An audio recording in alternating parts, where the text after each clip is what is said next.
Okay, ladies and gentlemen, good morning, and welcome to the continuation of the World War Ski Championships for 2030. My name is Tony Leifert, your announcer for this competition.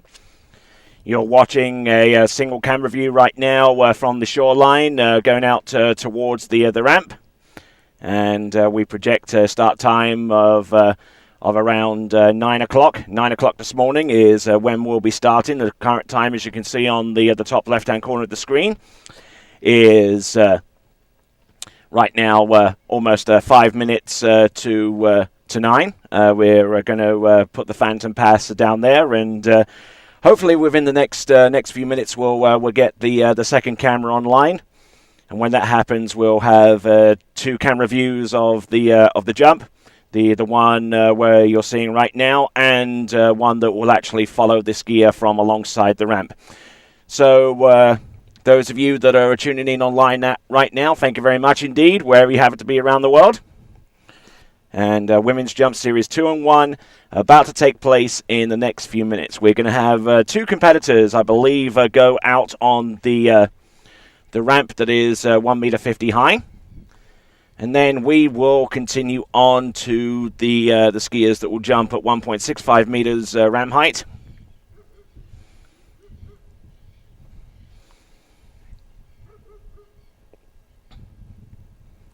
So plenty of action to come. The 2013 World War Ski Championships will continue in the next few minutes. Do not go away, folks.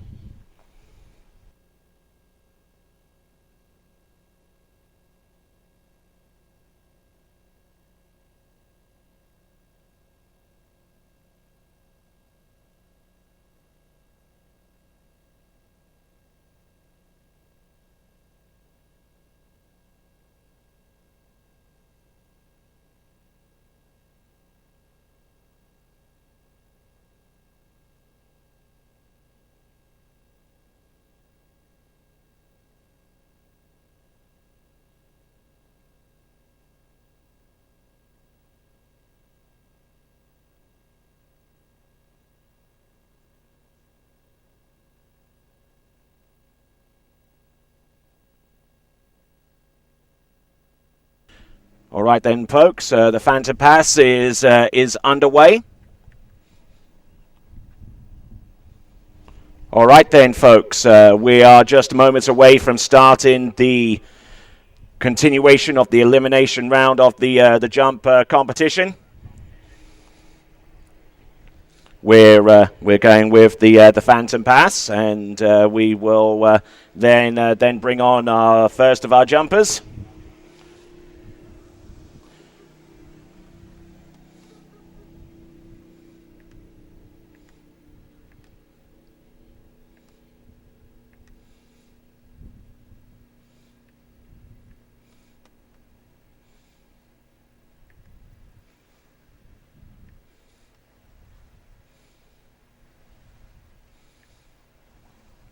Okay, so the first of our jumpers this morning is going to be Janina Bonnemann.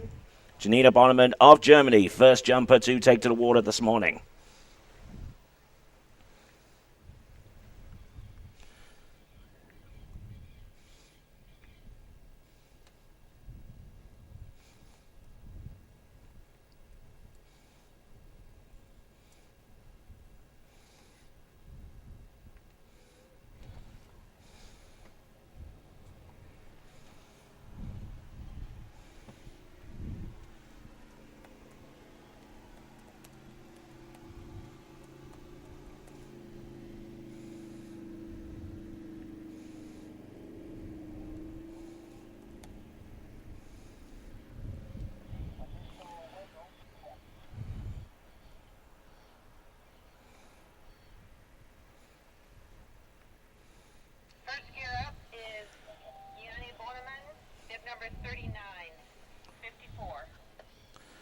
Okay, so Janina Bonnemann, our first competitor up.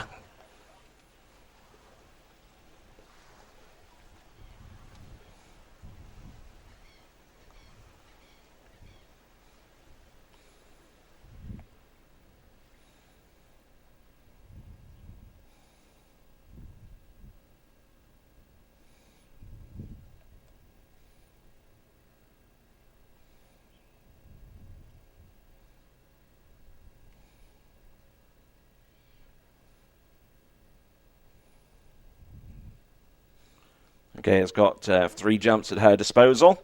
We're going to see those jumps in just a moment or so.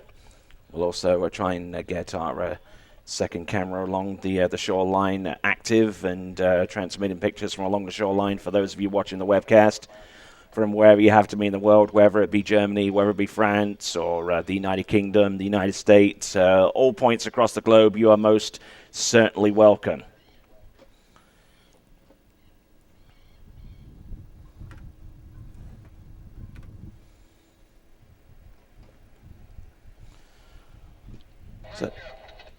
So coming in towards the course right now is Janina Bonneman.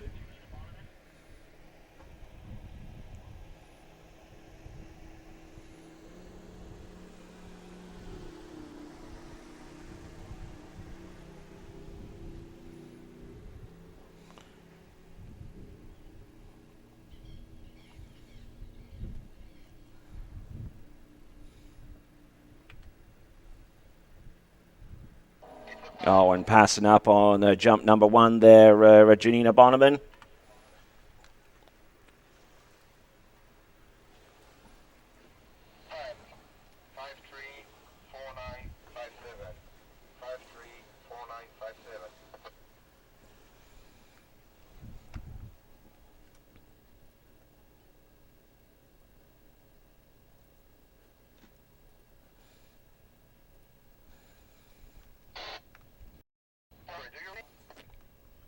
So pass on jump number 1 for Janina Bonneman. We'll see what she can do with the remaining jumps that she has at her disposal.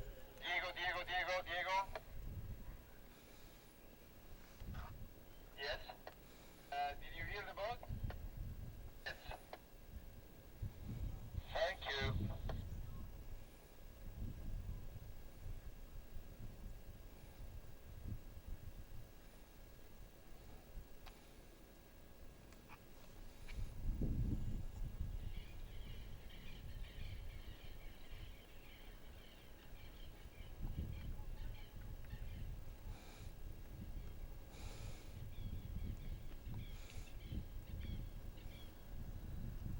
So jump number 2 for Janina Bonneman. Having passed up on jump number 1.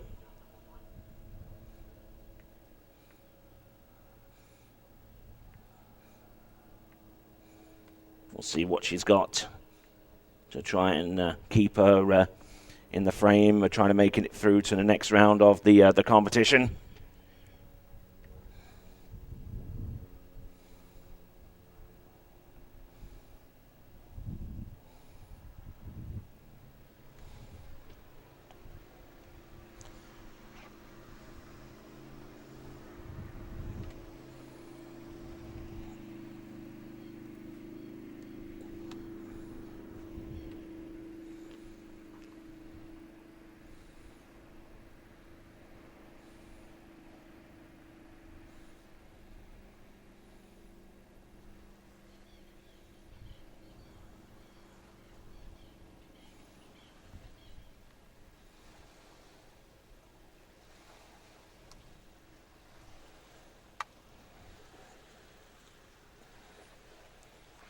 All right, let's have a look and see what Janina can do with the remaining jumps that she has.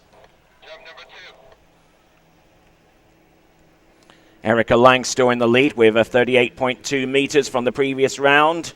The previous series, Stacey Gill with 37.9. And Hutch with 36.9. Those are your lead skiers at this time. So here we go. Janina Bonneman. Powering in. And unfortunately passing up on jump number 2 as well. So having not a very auspicious set thus far, Janina Bonneman of Germany. 5258. And now going to be reliant upon the effort on jump number 3 to try and carry her through. Janina Bonneman of Germany passing up on jumps number 1 and number 2.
So now it becomes a simple case of, in order to make it through to the next round, coming up with one heck of a jump with the third and last.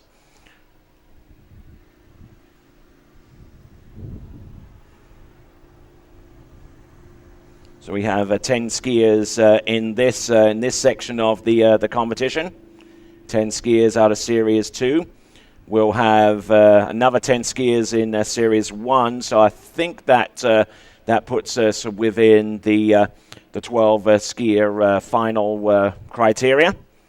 That being the case, obviously the first two the first two competitors out of Series from both Series 3 and 2 would have an inside track and making it through to the next round, but we'll get confirmation of that in a few moments. So we have got Janina Bonneman. In order to score, she's got to hit this ramp and land and ride it out. Not only that, she's got to come up with a halfway reasonable distance to make the trip all the more worthwhile. All right then, here we go. Janina Bonneman. This is a third and last attempt.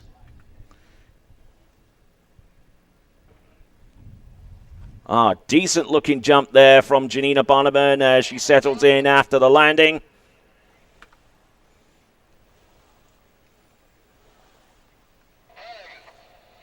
The benefit of our webcast viewers, they're watching this again as we get the distance.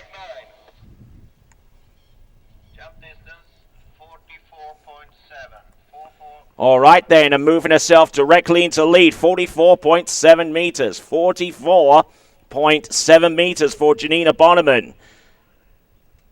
She had us going there for a moment, certainly, but 44.7 meters on the last jump.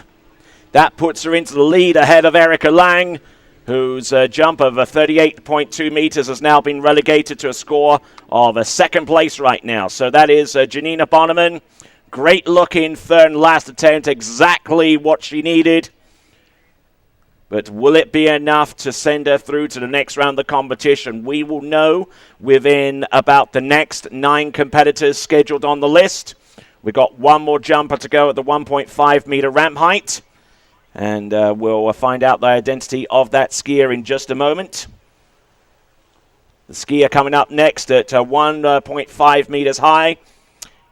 Rather surprisingly, Mylon Jepsen from Denmark. Mylon Jepsen from Denmark is our next competitor at 1.50 meter high. Mylon Jepsen, 54.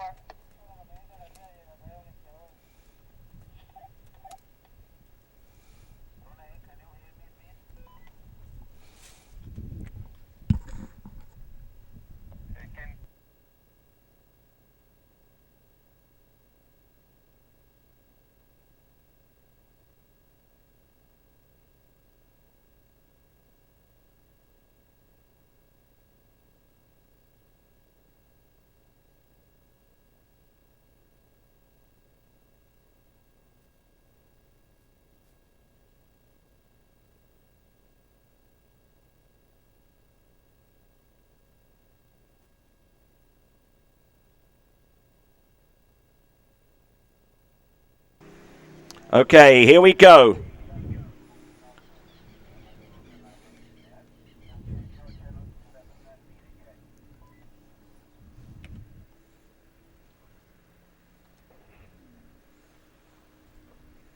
And a decent effort there on jump number 1 for Mylon Jepsen.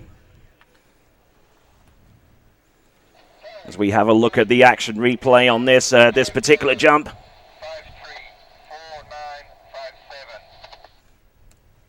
Distance coming through any moment now. Distance 39.0390. 39.0 meters. 39.0 meters there for Mylon Jepsen on that jump.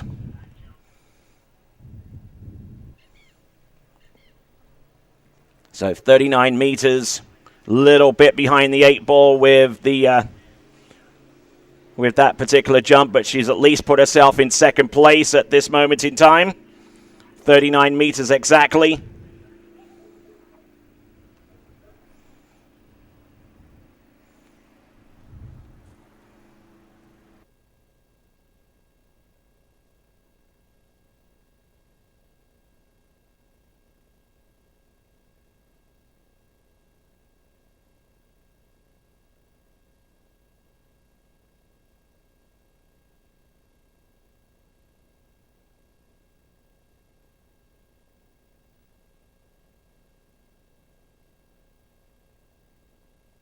Okay, we have got Mylon Jepsen coming in on jump number 2.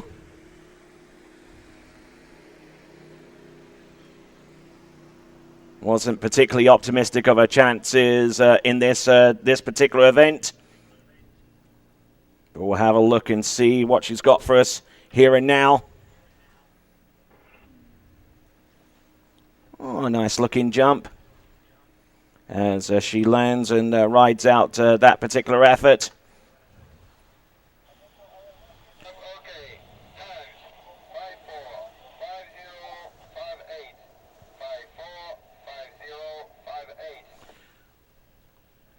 Jump distance 43.1. 43.1 meters. 43.1 meters there on jump number 2. 43.1.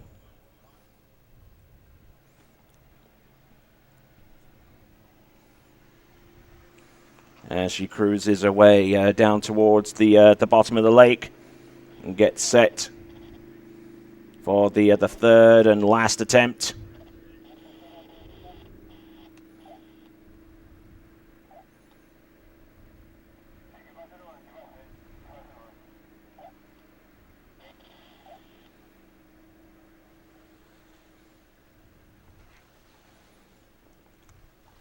So we're getting some good camera views from one end of the lake to the other, spectator side, and all the way down towards the end of the lake level. Certainly advantageous to have these views as Mylon Jepsen trying to pull back a deficit of 0.9 of a meter to get on level terms with Janina Bonneman. As she now makes her way in towards the course. Oh, look at this. Oh, decent jump on jump number 3. I think that one could well be longer. As she rides out that effort. Okay, time 545057. 545057. And coming back from a rather serious injury over the last few months. 43.3 meters. 43.3 meters on that last jump. 43.3 meters for those of you fans from Denmark watching in. Thank you very much indeed. 43.3 meters. So that concludes a 1.5 meter ramp height jumping for our women's competitors. We're now going to send our homologator out there to check up on the jump, and then we'll continue on with ladies series 2 jumping competition. You are most welcome indeed to the World War Ski Championships, where we find Janina Bonneman in the lead with the one jump that she took of 44 meters. 44 meters, enough for the lead right now. Mylon Jepsen with 43.3 meters, currently lying in second spot. And we've got plenty of jumping to come.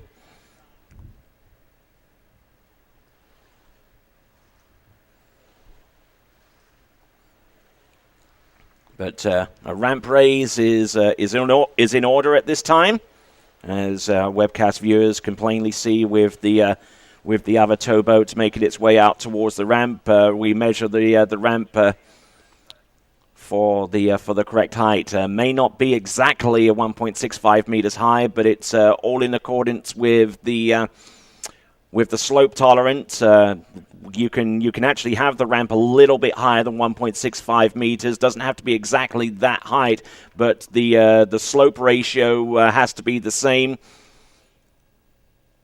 You can have a short deck, you can have a long deck. Most skiers that I know actually like a longer deck, which necessitates having the ramp up a little bit higher and thus having the water down a little bit, the water level down towards the bottom of the jump a little bit lower, thus assuring that the slope of that ramp is every bit the same as any other ramp in the world that is of that same approximate ramp height. So we've got a fair few skiers ahead of us. We got Megan Siegert coming up next, then Taryn Grant of Canada, Kate Adrianson of Belgium, Yoon Fladborg of Denmark, Katina Rockenwald of Austria, Saya Hirasawa of Japan, Nancy Chardin of France, and Manon Coustard of France.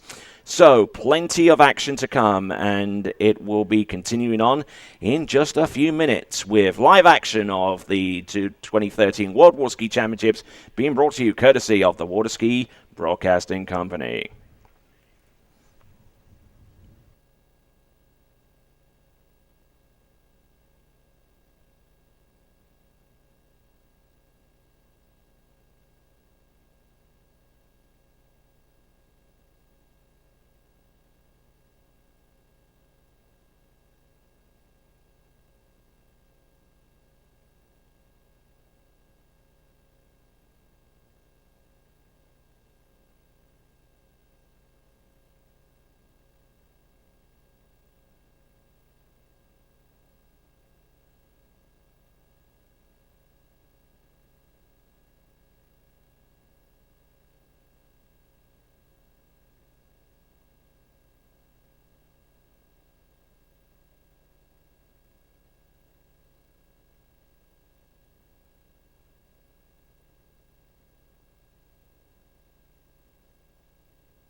So for our webcast fans out there, you are indeed very, very welcome indeed for joining us for the live and exclusive coverage of the 2013 World Warski Championships being brought to you by the Warski Broadcasting Company. Now, just explain to you that we should be expecting Chilean national TV cameras to be present for much of the finals that will take place during the course of the weekend, in which case we'll be hooking directly into those cameras, and the cameras that we are using right now, pretty standard prosumer cameras that you can basically pick up from any good retailer store. But I'm sure you agree that even with what you're seeing right now, it's pretty decent.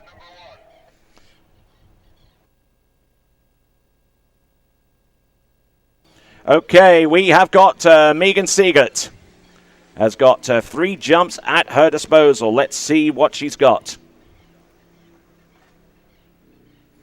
Coming into view right now with jump number 1. Oh, nicely done. Up and over, will land. Great, great looking distance there from Megan.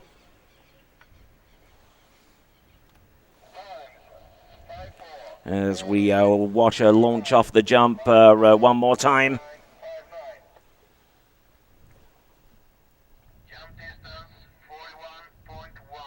41.1 meters. 41.1 meters there for Megan Siegert. 41.1 as she gets prepared for jump number 2. 41.1 meters.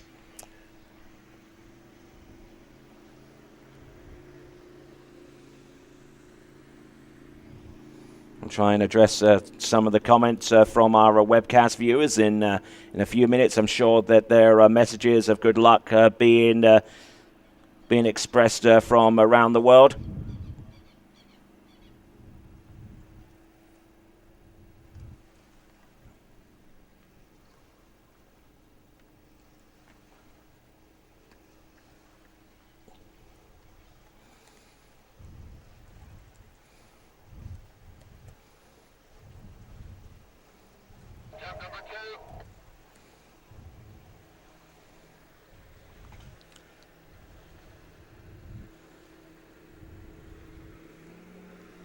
All right, so here comes Megan.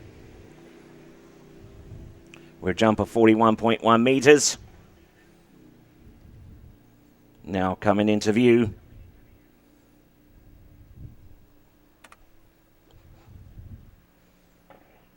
Driving it in on home as she lands and rides that one out.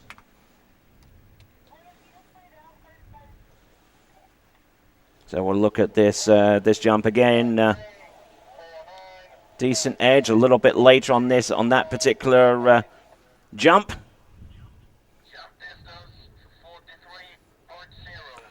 43.0 meters. 43.0 meters, actually matching one of the jump distances that Maidan Jepsen pulled out. 43 meters exactly. There it is.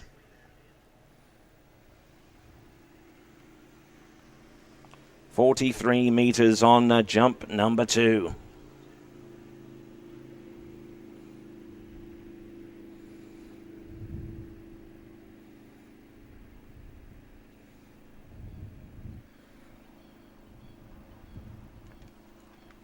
So still with 44 meters on the one jump that she took, Janina Bonneman still has the lead in this jumping competition, but I don't suspect it's going to stay intact for very much longer because of the Calibro jumper that we've got to come.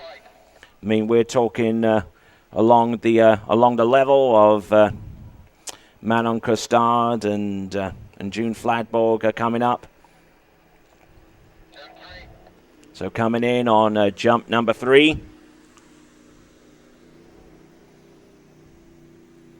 Here she comes, Megan Siegert.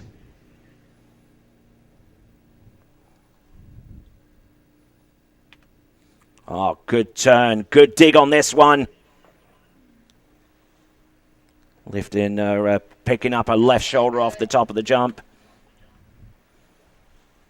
Nicely landed, and I think that one might actually yield a better distance there for Megan Siegert. The distance should be coming through any moment now. 43.9, so tantalizingly closer towards the lead. 43.9 meters there. 43.9 on the last jump. As she makes her way back towards the shore after that third and last attempt.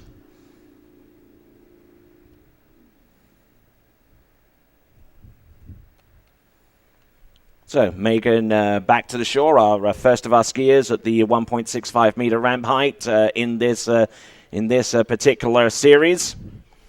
Next competitor to go, if my knowledge serves me correctly, if my memory serves me correct, should be Taryn Grant of Canada. Indeed it is. Taryn Grant, our next combatant out there.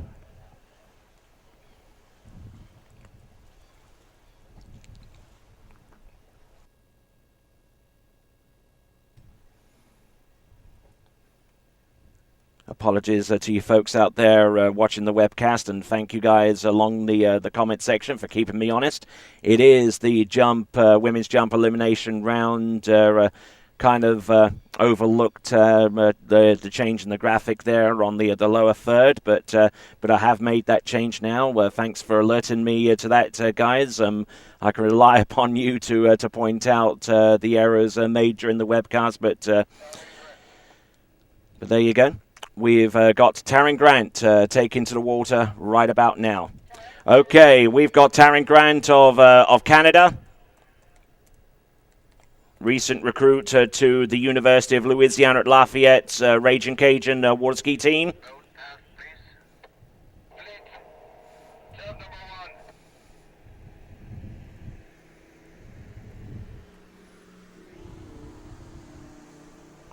The long blonde flowing locks of Taryn Grant coming into the course.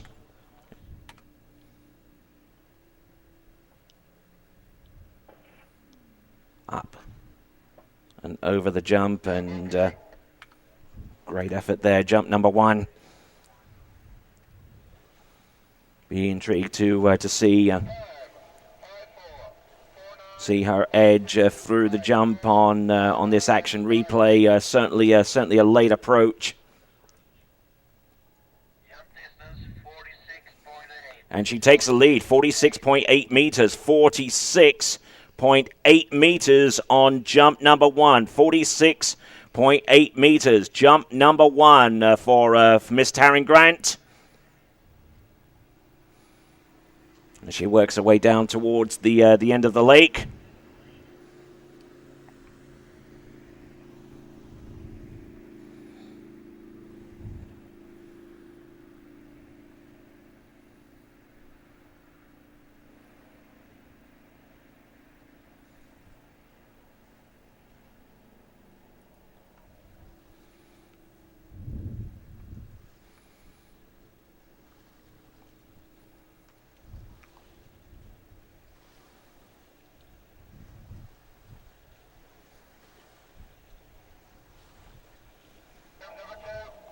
Coming in on the second jump.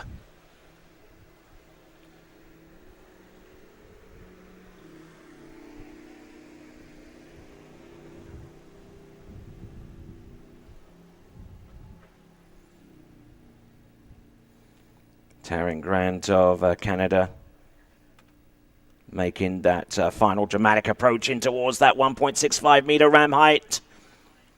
Oh, good. Excellent execution on that particular jump.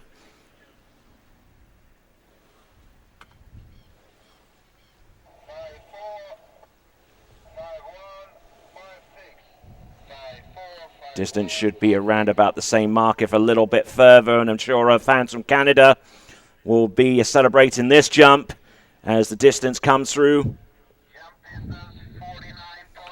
49.6 meters. 49.6 meters on that jump there for Taryn Grant. 46.9. One of the furthest jumps that I've seen her produce, so agonizingly close to the 50-meter mark, and she's got one more attempt at her disposal. Let's see if she can really push the danger zone a little bit here and try and bust out a jump over 50 meters. It's going to take something realistically around about that distance to put the heat on the remaining skiers to come in Series 2, enough to quite possibly make it through to the next round of the competition. Now, with the way that it works out, 12 skiers advance through to the next round of the competition.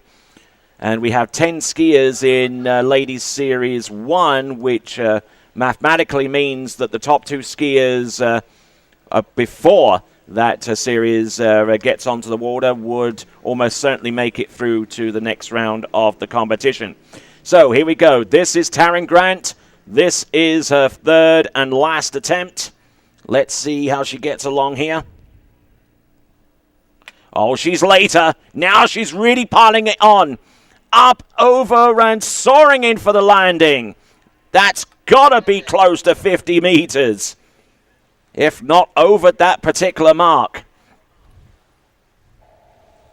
Time 545058. 545058. Certainly doing a great job for her fans from Canada. 49.8 meters. 49.8 meters for Taryn Grant on that last jump. 49.8 meters. As she makes her way back towards the dock and leaves the way clear for our next competitors, but emphatically in the lead there with 49.8 meters, so close to the 50-meter mark.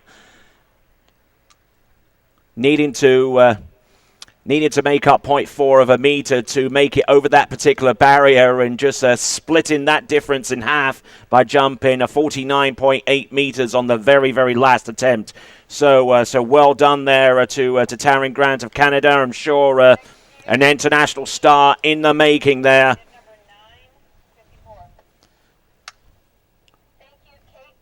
So, next competitor up, representing Belgium, it is going to be Kate Adriaansen.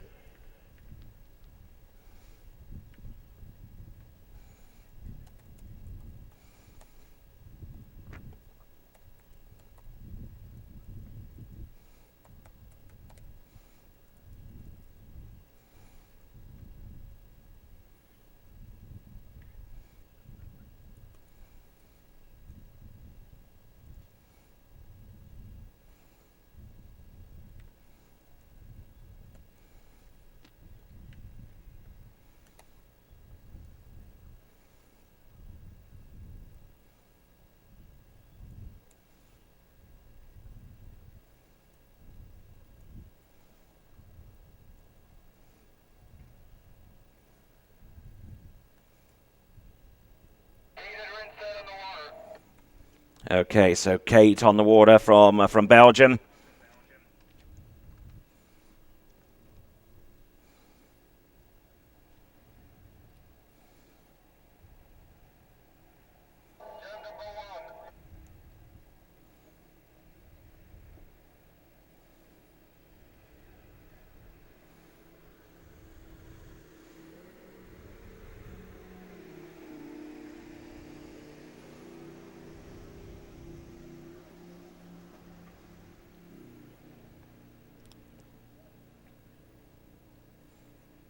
Here she comes. Jump number 1. Oh, and passing up on that particular effort. As she sinks in and contemplates what she needs to do on the next jump to compensate for that. That is Kate Adriaansen. Kate Adriaansen scoring a 0 on that first jump as a result of that pass. A pass on jump number 1. We'll see what she can do to get back into shape with the remaining jumps that she has to come. Pass on jump number 1 for Kate Adriaansen.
All right, so here we go. Kate Adriaansen.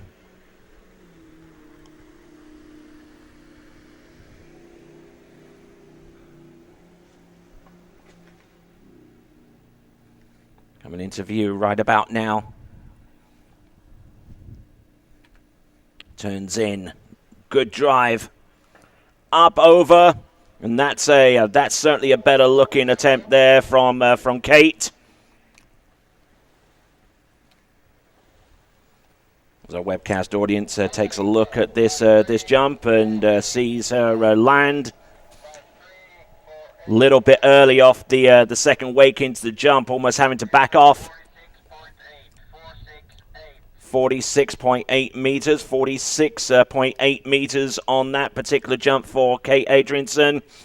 46.8 meters there as she rides out and gets ready for jump number 3. 46.8 meters is the distance there for her.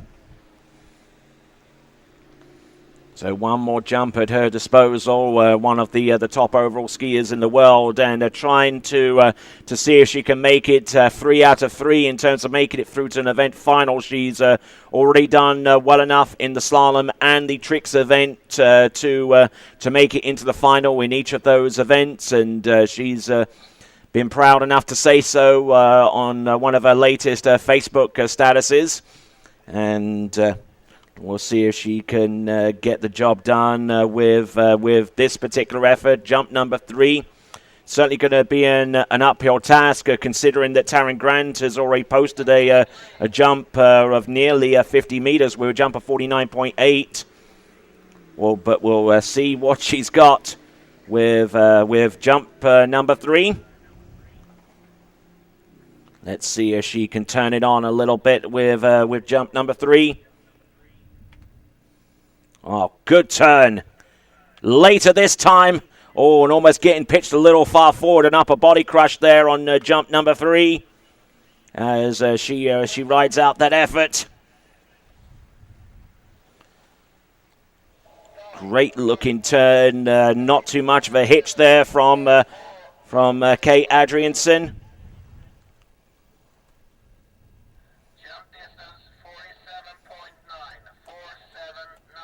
And not quite enough to take the lead, unfortunately, but it is a respectable jump there from Kate Adrianson. 47.9, 47.9 meters to round off her effort. 47.9 meters as she heads her way back to the dock.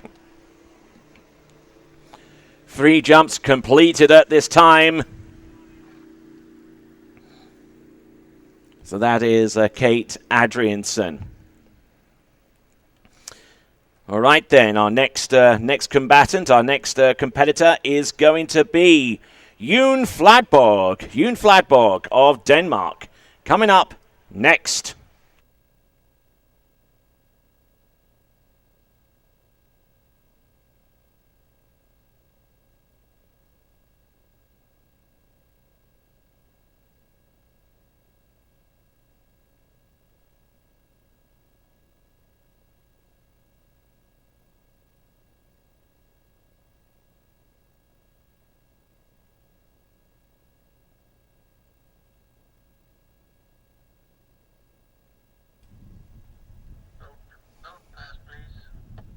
So thanks a lot for tuning in wherever you happen to be around the world, and checking in with some of your comments in between the jumpers. There's a good few of you watching right now, the live streaming.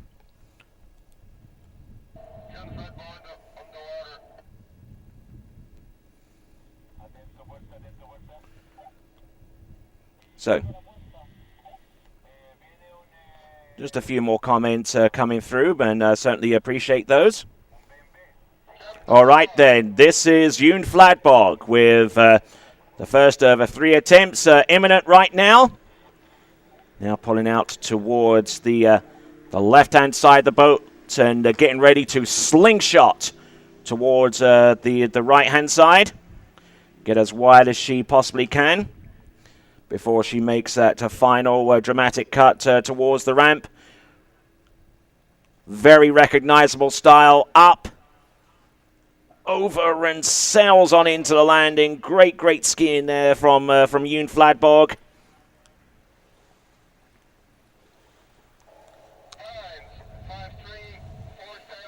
As we look to find the distance for June Fladborg on jump number 1.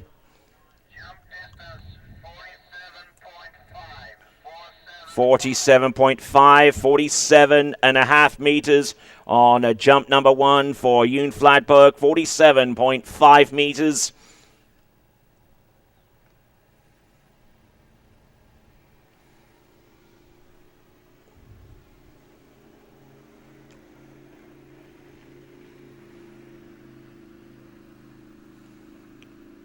So June Fladborg, who has had plenty of jumping titles along the way, has recently come back from a heel injury that has basically taken her out of the sport for the best part of a year.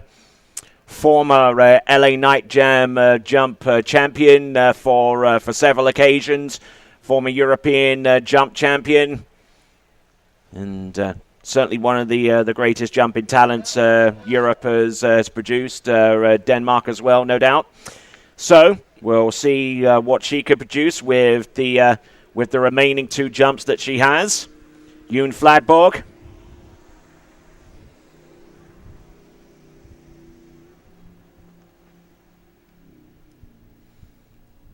Here she is into the course right now. Oh, good turn. Good propulsion across the top of the jump, and like where she's going with this, getting a little bit further.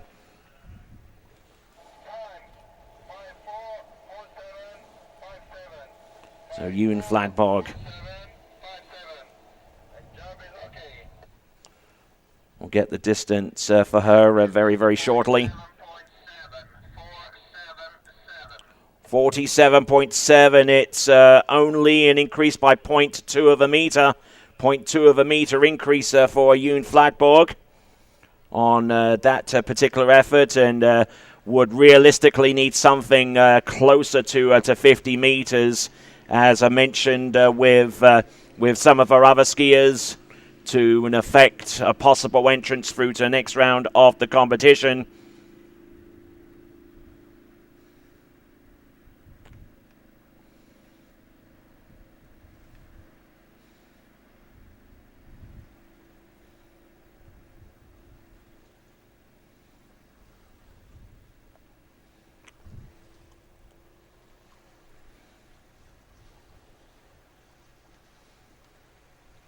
So, June Fladborg. What does she have with the 1 jump remaining at her disposal? We'll soon see. Still got plenty of jumping to come, not only in this series, but also in Series 1 in the ladies' competition. And let's not forget, there are still 3 series of a men's jump to tackle.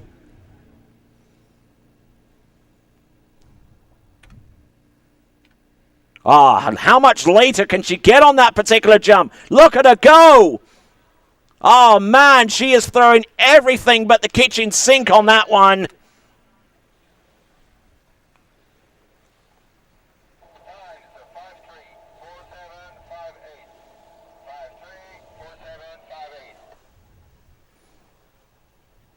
Jump distance 48.9. 48.9 meters. 48.9 meters. The effort was certainly there for June Fladborg. 48.9 meters.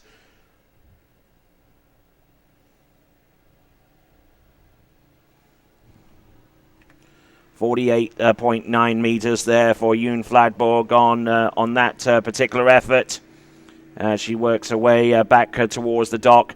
Now 48.9 meters, I believe, would actually put her in about second spot in the moment in time. A little bit behind Taryn Grant. I may be wrong with that one. We've had jumps from Taryn Grant of 49, almost 49 meters, with 49.8. I believe Kate Adrianson got relatively close as well, but we'll try and get those that score and leaderboard updated for you very, very shortly for those of you watching along the shoreline and also online right now via the live webcast at waterskibroadcasting.com.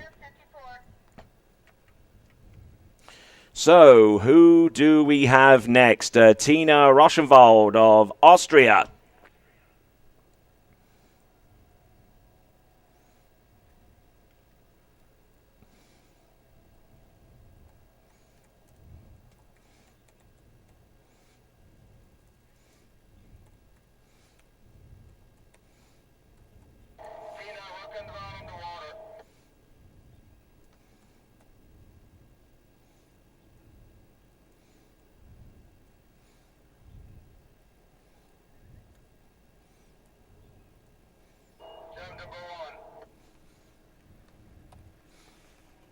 So the sole entrant from Austria in this this particular event, Tina Rockenwald.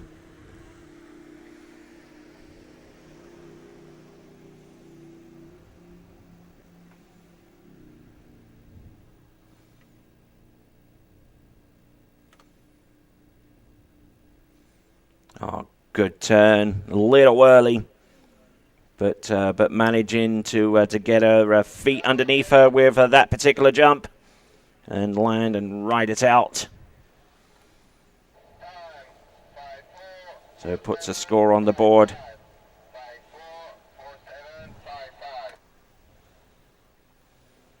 Jump distance 44.6. 44.6 meters. 44.6 meters on the opening jump. 44.6 meters.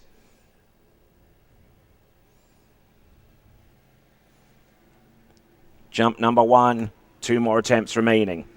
We'll see if she is equal to the task of maybe putting a jump over 50 meters that would certainly put a great deal of heat and pressure on the remaining skiers to come.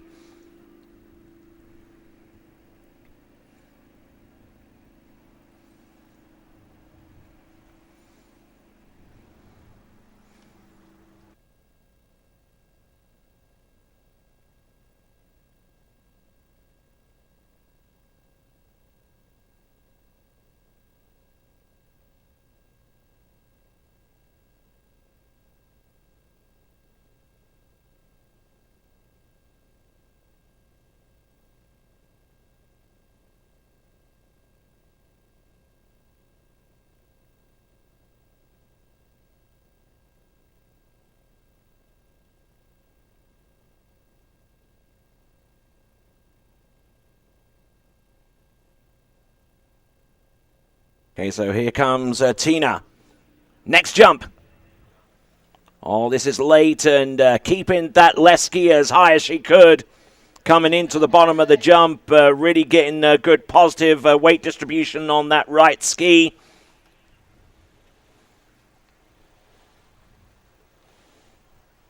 As the jump comes through momentarily.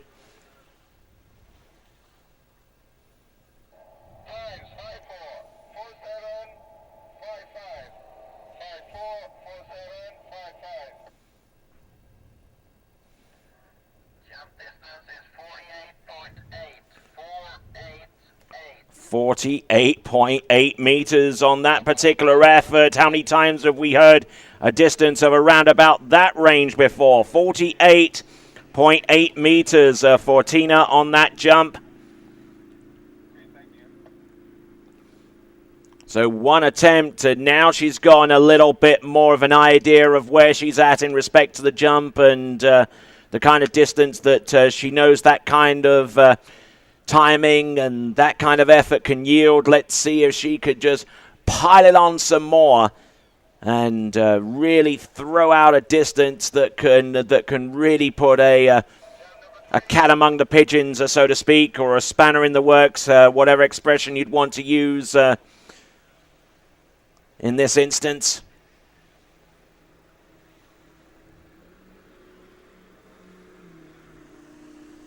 Here we go. This is Tina.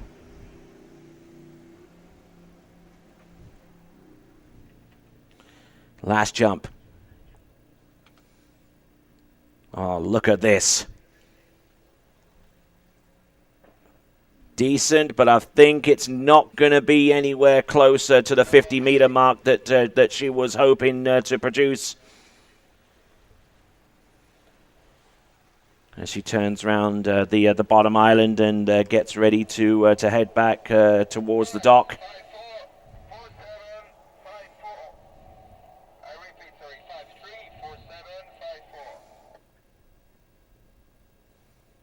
A little bit early with that last jump. If 48 meters exactly, 48 meters for Tina on that jump. 48 meters, and we'll go back to the dock having jumped 48.8 meters, which I think will actually put her in about the top 3 right now, but Whether she'll make it into the finals with that jump is uncertain at this time. Even assuming that one of the competitors in Series 1 being absent in this instance, so a lot of mathematics going on, a lot of speculation as to what kind of distance it's going to take to make it through to the next round of the competition.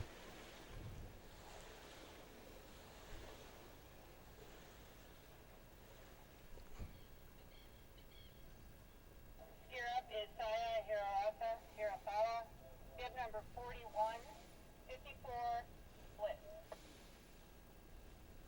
Saya 54.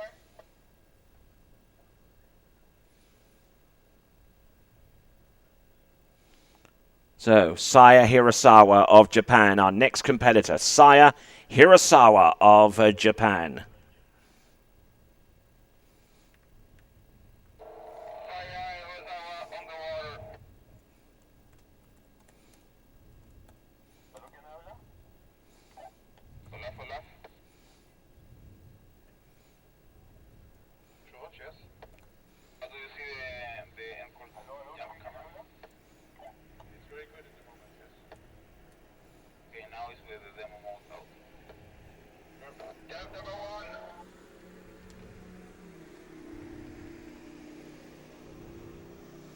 Okay, so Saya Hirasawa in course right now.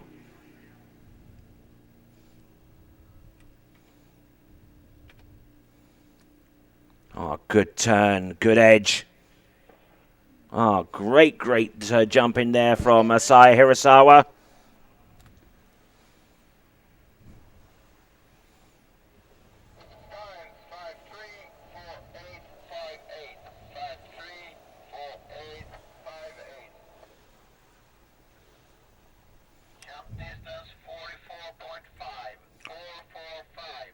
Respectable jump there from Saya Hirasawa to get things going. 44.5 meters. 44.5 meters.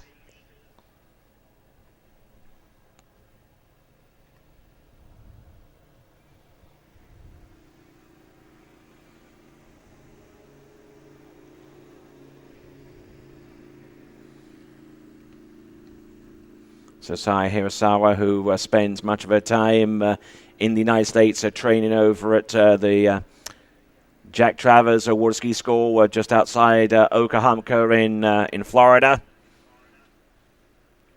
Let's see if she can use all of her talent and all of his coaching and training.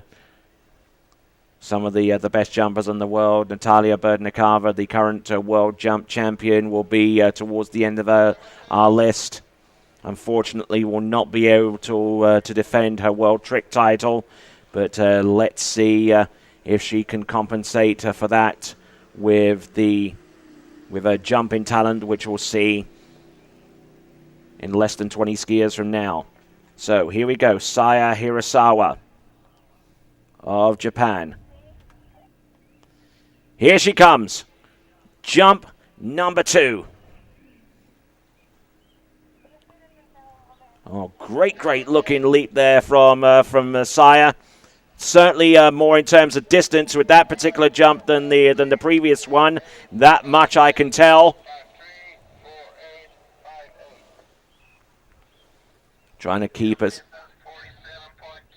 Oh, yes, it's definitely further. 47.2 meters. 47.2 meters for Saya Hirasawa. Trying to stay light on the skis, approaching the turn, trying to keep her water speed up.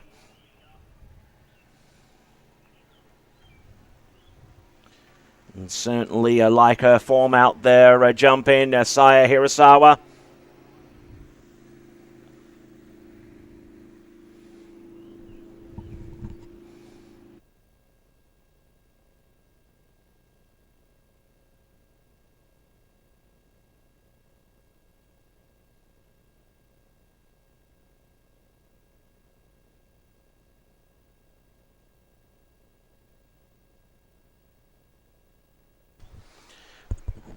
All right, Saya coming in. Jump number 3 round the bottom turn island.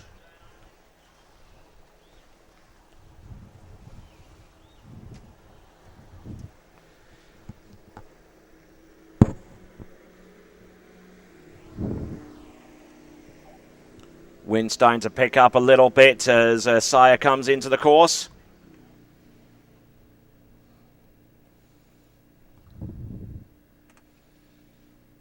On a little bit later with this one. Oh, and takes a little bit of an upper body crusher with that that particular jump, Saya.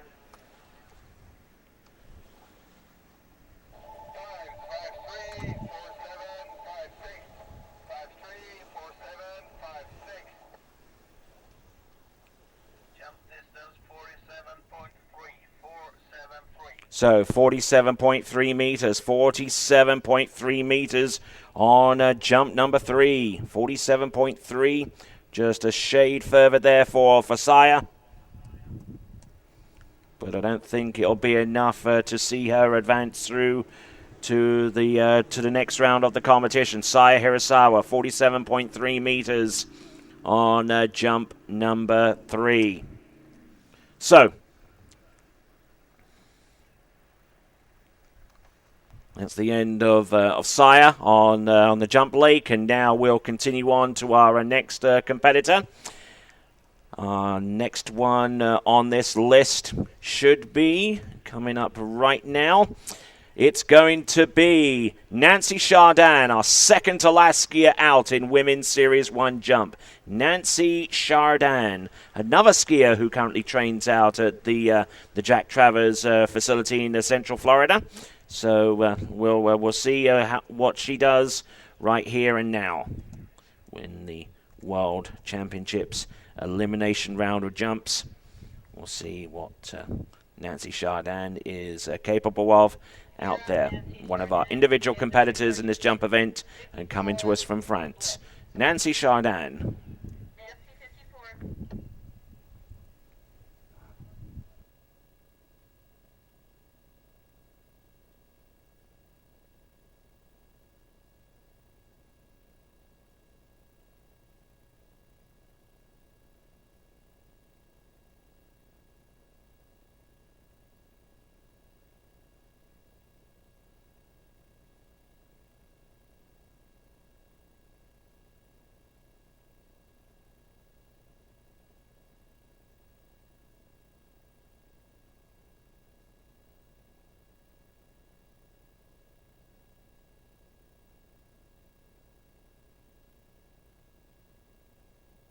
So here comes Nancy Chardin into the jumping course.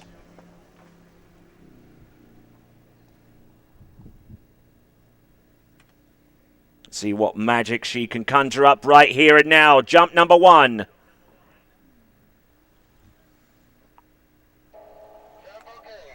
Decent looking opening jump there from her. As our webcast audience looks on and sees what Nancy Chardin can produce. Wow, 49.8, a tie for the lead. 49.8 meters, a tie for the lead with Taryn Grant. 49.8 meters. Wow, this actually could open up a few possibilities, because with 12 skiers going through to the next round and a tie for the lead, some of you in the crowd are probably thinking exactly what I'm thinking. If Nancy Chardin does not improve upon 49.8 meters with the remaining 2 jumps, then the possibility of a 2-jump jump-off could well be imminent. And obviously, with our last skier in Series 2 coming up, Manon Costard, that same target is in place for her too. So here comes Nancy Chardin. 2 more jumps to try and improve upon 49.8 meters.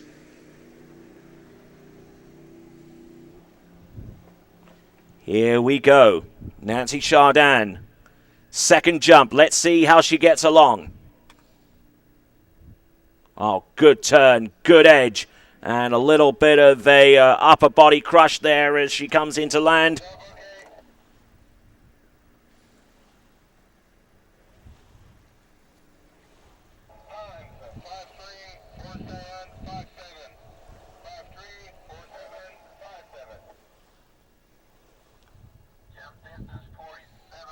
Oh, wow. 476. 47.6, I'm hearing through the radio right now. 47.6 meters. 47.6 meters there for Nancy Chardin on jump number 2.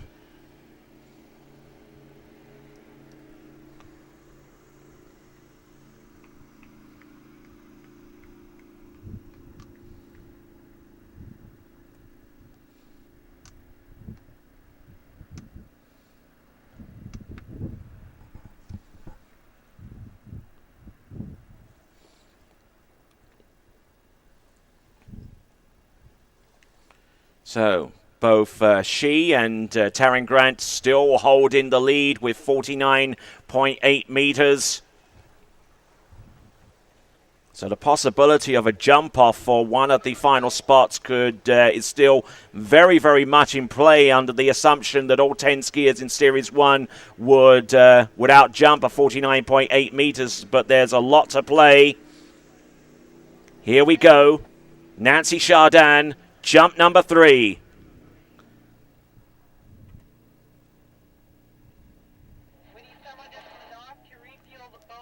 Here we go. Oh, nicely done. Good power across the jump, but I don't think that's going to be anywhere close to the jump that she performed right off the bat. Nancy Chardin. Time's coming through. The jump distance should be coming through in just a moment for Nancy Chardin.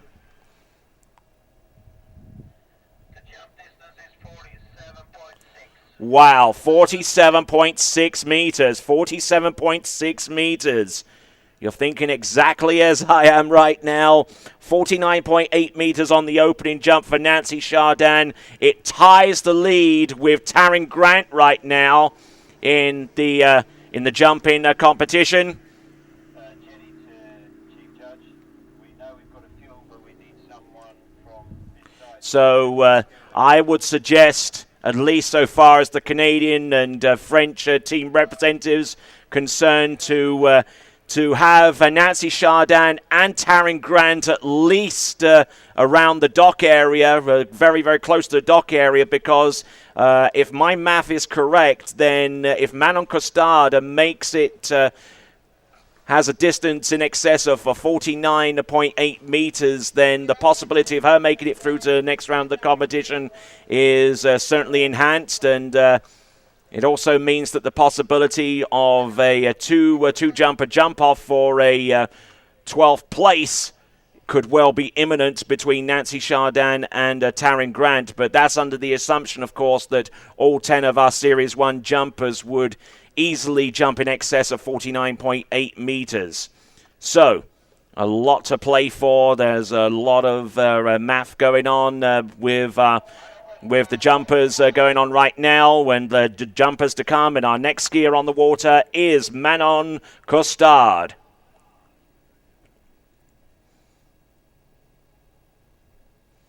The refuel guy is on his way. He's coming. Jump number 1.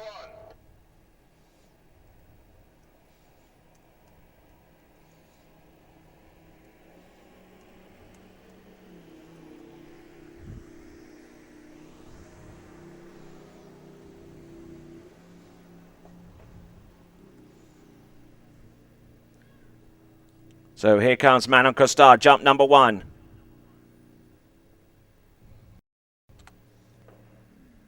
Up and over, and we'll land, and we'll ride out there that particular effort. We'll get the distance at least on jump number 1. Kind of lost a picture there momentarily on that particular effort.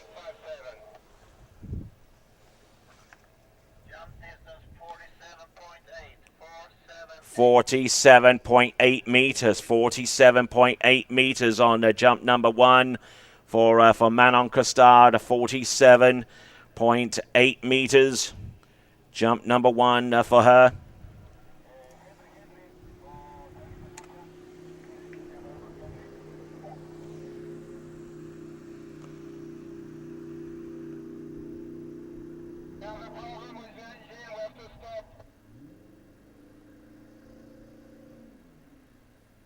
Looks like we've got a mechanical problem of sorts. Patrice, what happened? We are on fire in the boat.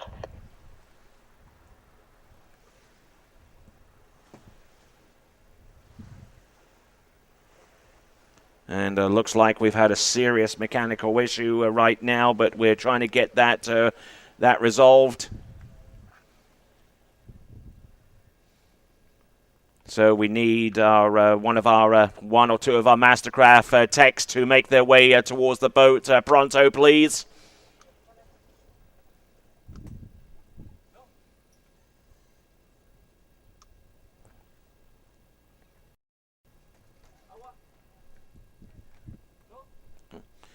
Okay, so for you webcast people, apologies for not getting Manon Costard's replay on the first jump. Looks like we had a camera cut out on her a little bit, and it's doing more or less the same on the other camera. I do apologize. When we get to the jumping finals over the course this weekend, the pictures will most definitely improve immeasurably, as we will have a hardwire connection. The cameras that we have are on a wireless connection using a 2.4 gigahertz signal. And for those of you that are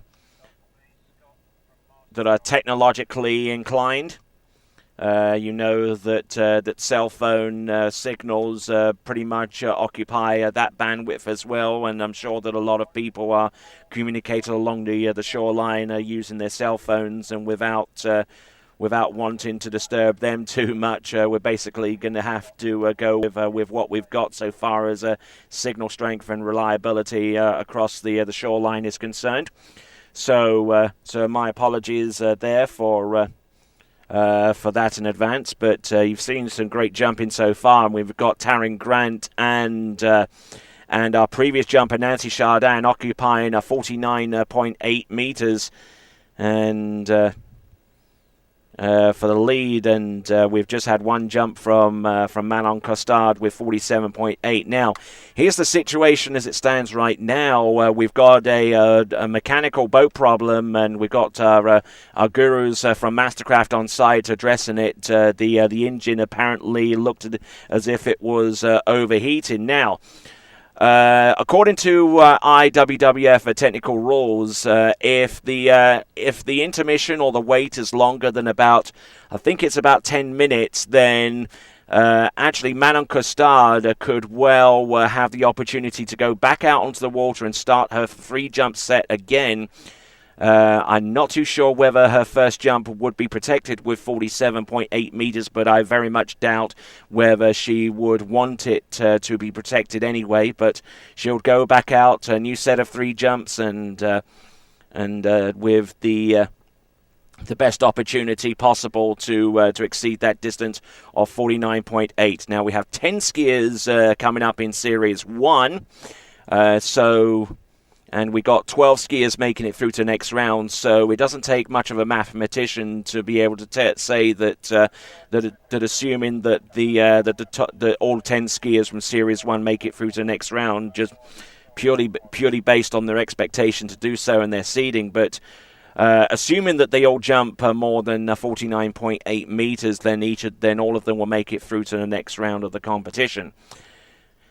But a lot can happen, and if any one of those remaining 10 jumpers jumps more than 49.8 meters, then it would provisionally let both Taryn Grant and Nancy Chardin through to the next round of the competition with those jumps, and could well let in someone else as well, depending upon how far they jump. So that's going on right now, and you're watching the downcourse camera, and we'll have a look at the shoreside camera.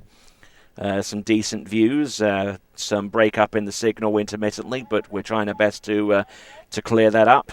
But as you can imagine, as I've explained, these signals are on a 2.4 gigahertz transmission frequency, and it does conflict a little bit with cell phone signals along the shoreline. So I'm sure you can appreciate one or two instances there is a little bit of signal breakup. But I'm sure hope that that you enjoyed the live action as it continues on right now. I'll take a little bit of a break for the time being and monitor the radio situation whilst the Mastercraft gurus check out the engine and see if we can continue on with the jump event with the green and black boat. Talk to you in a few minutes.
Okay, for you webcast fans, just monitoring the radio signals right now, and team captain, or actually the singular team captain from France, are making re-ride requests both on the behalf of Nancy Chardin and Manon Costard.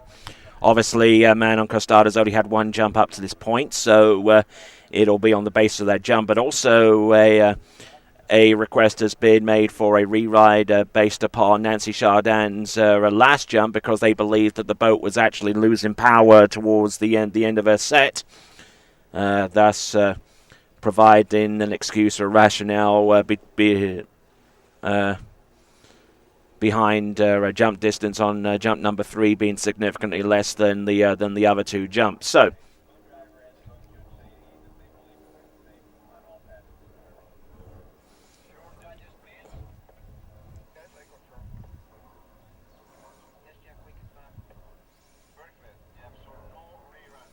So apparently a re-ride has been denied to Nancy Chardin.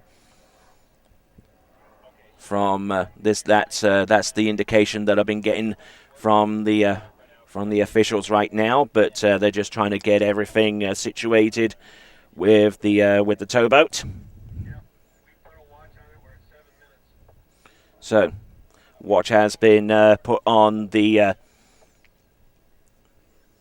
On Manon Costard. We're about 7 minutes right now, so 7 minutes mark. So if that clock on the top left-hand corner of your screen reaches, I believe, 10:18, and we don't have her back on the water by then Manon Costard will get a brand new set of 3 jumps.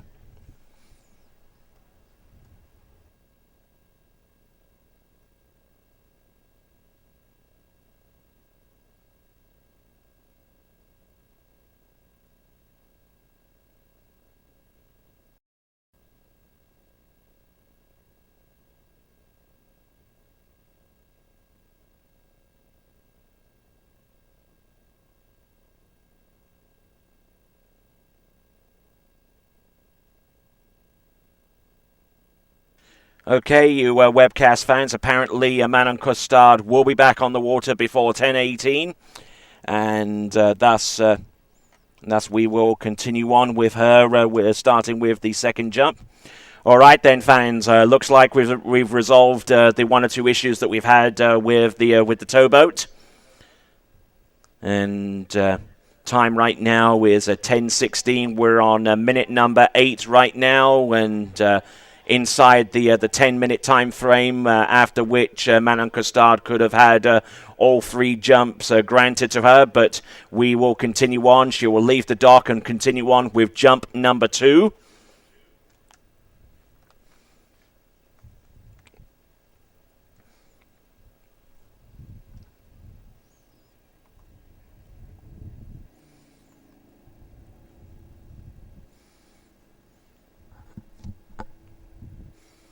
So here we go, Manon Costard. Jump number 2.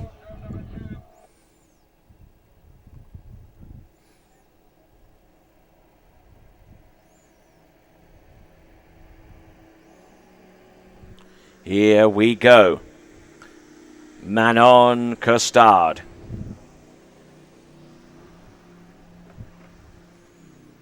Into the jump course roundabout now. Here she comes.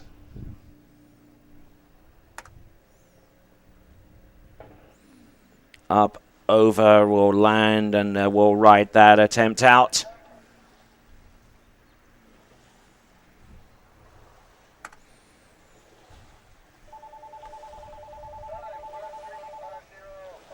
Unfortunately, unable to get the pictures of Manon Costard on camera number 1 because it hasn't moved.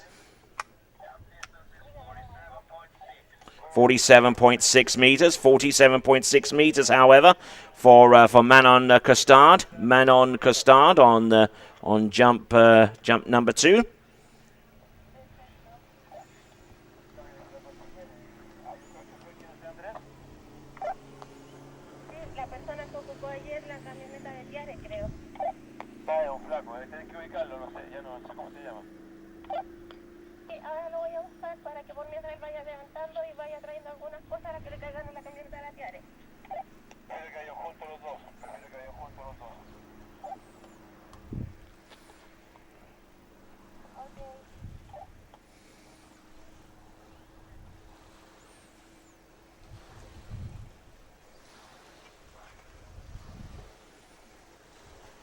All right, then, here we go. This is Manon Costard, third and last attempt. Our last jumper to go in Series 2. We've just lost one of the cameras, but we'll continue to bring in pictures from the one solitary camera that we have. And here we go, Manon Costard. Slingshots in. And a nice looking jump, it has to be said there, for Manon Costard.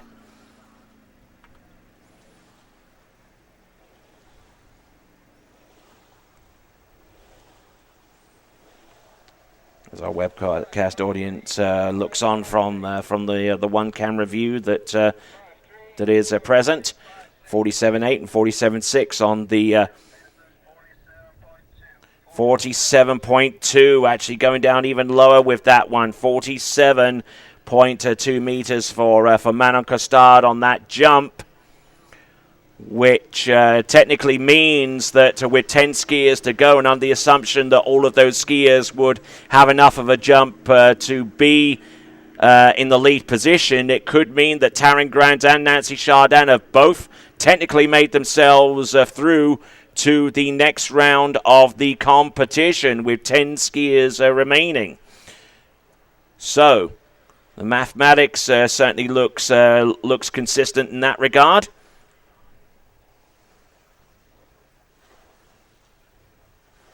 So the best jump from Manon Costard is a 47.8 meter jump, which she took off the very, very first attempt. And Manon will probably be disappointed with that effort. And we'll now look down towards our other scores that were produced in Series 2 to find out what the bubble distance would be, under the assumption that 49.8 meters is the distance now that is guaranteed. Both of those are skiers that tied for that distance, an entrance through to the next round of the competition. Nancy Chardin and Taryn Grant, we have 10 skiers to go, 12 advanced through. And we will advance on to Series 1 in a moment once we have put some fuel in the boat. So, hang tight, folks. We got a lot of jumping to come right here at the World Championships for 2013 here at Lago Los Moros.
So, folks, let me give you the list of skiers that we got coming up in Series 1. First out will be Clémentine Lucine of France.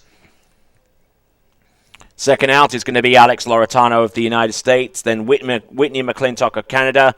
Marie Vyprenetseva of Greece.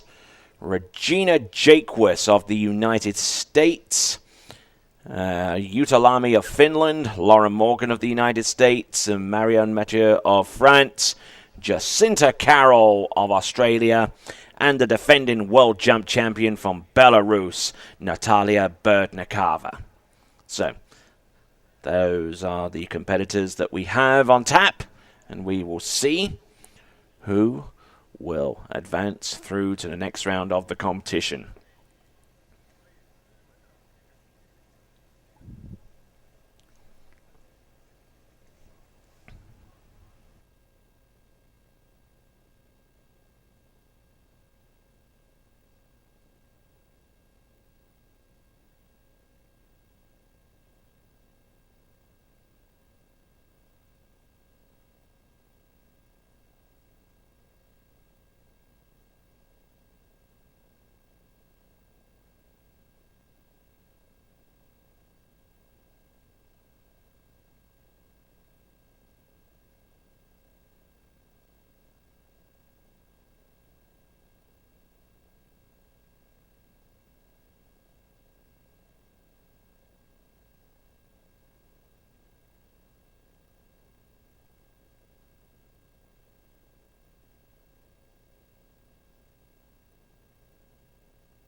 Okay, folks, we continue on with the jumping event, and Just been informed as to who is in third place right now. It is June Fladberg with 48.9 meters.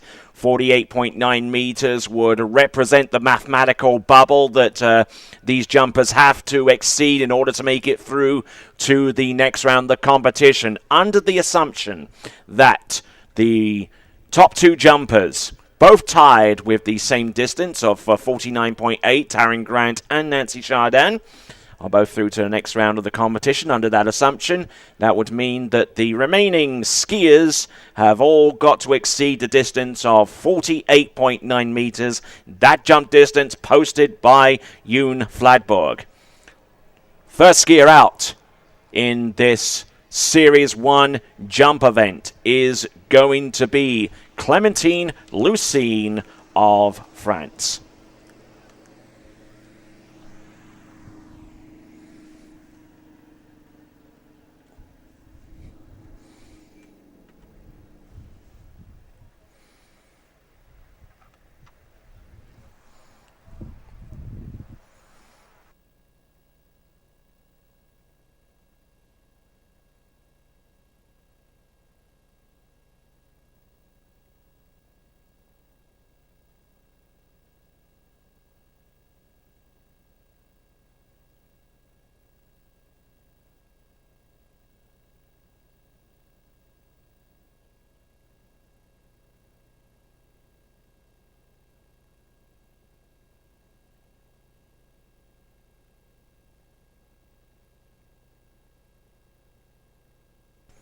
All right there, here comes Clémentine Lucine.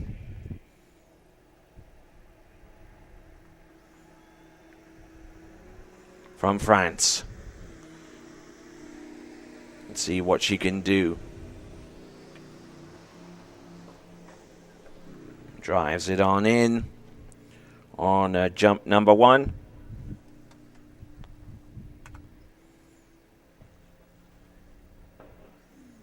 Oh, nicely done.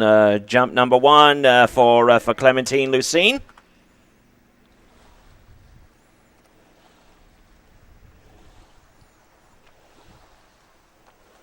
For our webcast viewers, they're watching our single camera view right now of Clémentine Lucine.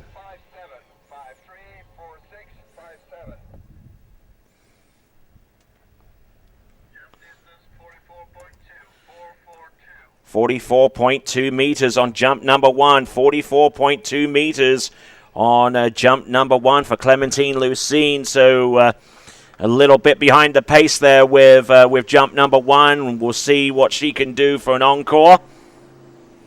But it's got to be more than 48.9 meters to put her immediately through to the next round of the competition.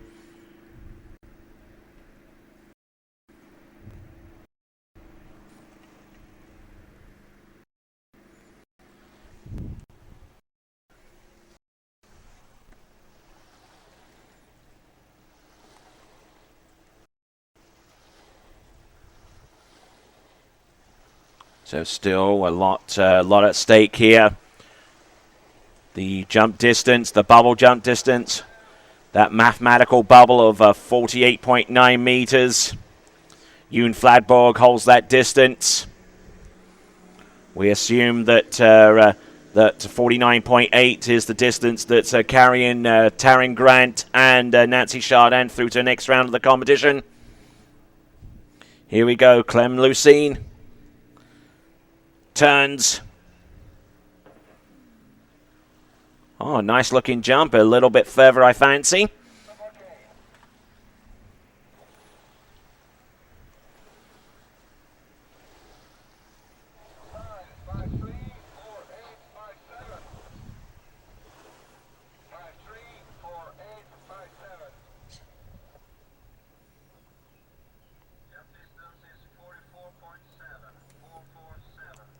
.7, only half a meter more there on that jump. 44.7 meters there for Clémentine Lucine. 44.7 meters, and definitely needing something a little bit more than that to take her through to the next round.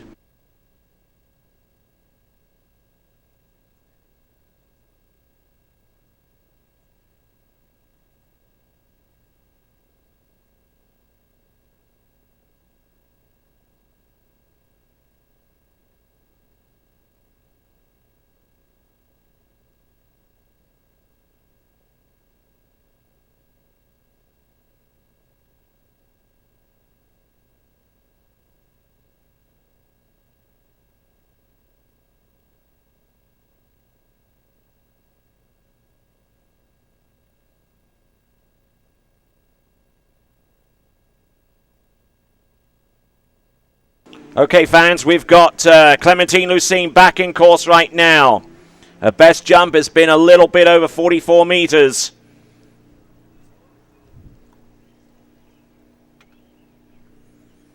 Turns and drives it in. Still a little bit back on her skis, but I think that one is going to be a little bit further, although I do suspect that's probably not going to be anywhere close to the 49-meter mark that she's looking for to make it through to the next round.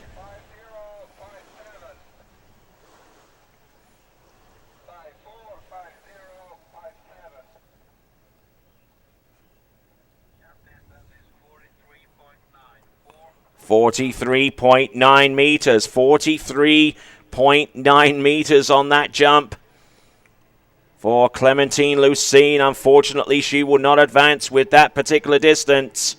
But what that does mean, therefore, is that June Fladborg, after months of rehabilitating from her heel injury, has now found herself in a position of making it through to the next round of the competition. Mathematically certain of skiing in the jumping final, June Fladborg.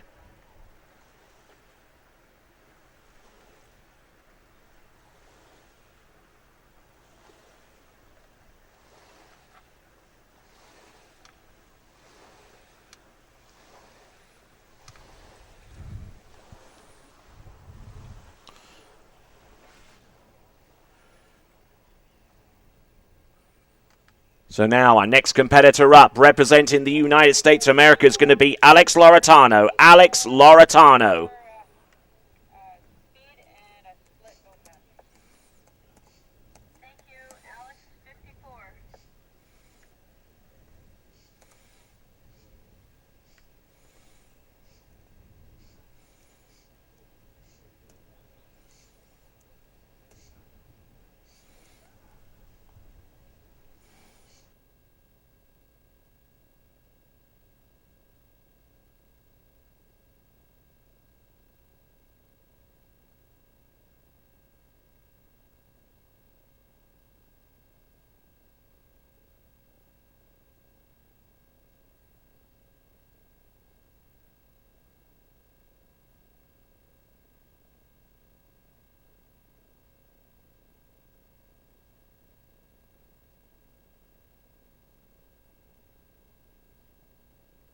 Okay, we've got Alex Lauritano out in the water.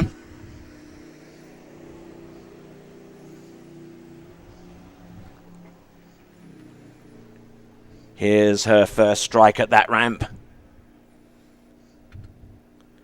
Brings the handle in nice and low. Oh, and unfortunately having to pass up on jump number one. Good deal of speed, but probably arriving at around the jumping area just a little bit too early. Almost as a result. So pass on jump number one there for Alex Lauritano.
So now getting ready, Alex Lauritano, second jump.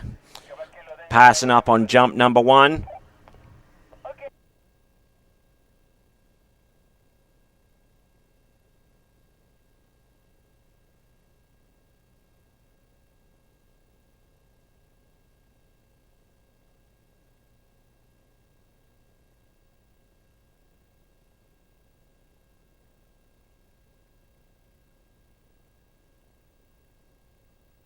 So, continuing on with the event, looks like currently in the next bubble spot is that jump of Kate Adrianson of 47.9 meters. Alex Lauritano passing up on jump number 1, and if Alex Lauritano was to make it through to next round of the competition, she would need to jump over 47.9 meters. Kate Adrianson along the shoreline, already through to 2 event finals thus far, and hoping to make it a triple. We'll see if she can achieve that, but it would have to be at the expense of Alex Lauritano. We'll see what Alex can do with the remaining jumps that she has at her disposal. Nicely late on that jump and absolutely hurling everything into that one. Good speed, good height.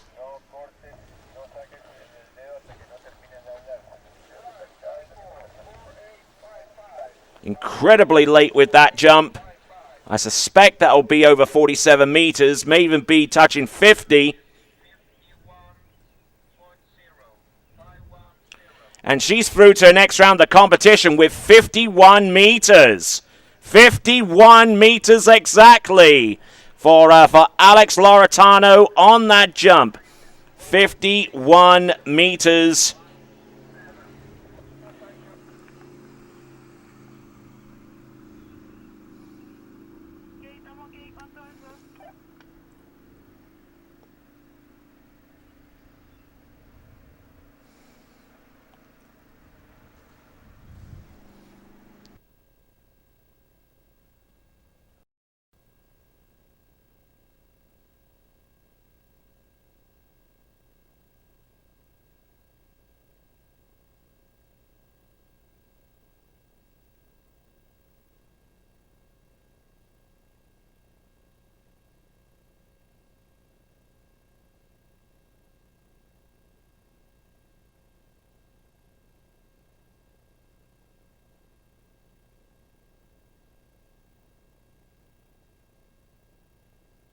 So Alex Lauritano already booking her spot through to the next round of the competition.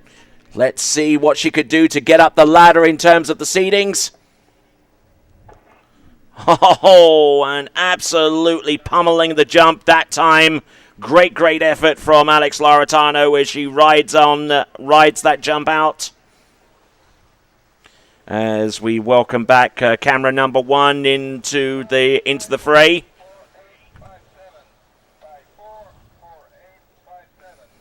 We'll hope to get some pictures from camera 1 with our next jumper in a moment. But Alex Lauritano doing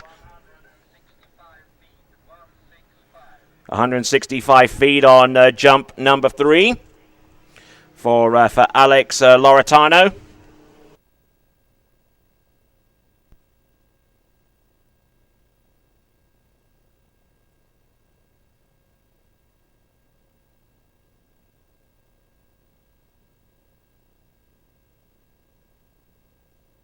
So 50.3 meters on jump number 3, 50.3 meters on jump number 3, approximately 165 feet on that particular effort there for Alex Lauritano, thus assuring her of making it through to the next round of the competition, I would believe, for absolute certain. Great effort there from Alex Lauritano as we continue on with the event with our next competitor, who in this instance should be Whitney McClintock. Whitney McClintock,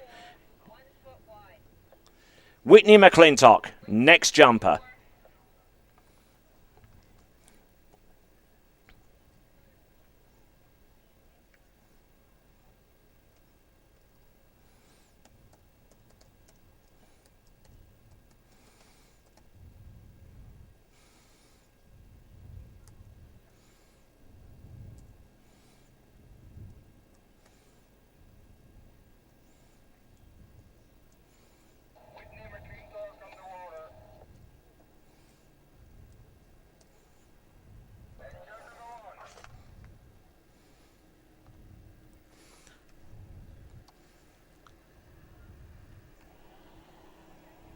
All right then, folks, we have got Whitney McClintock coming into the jumping area right now.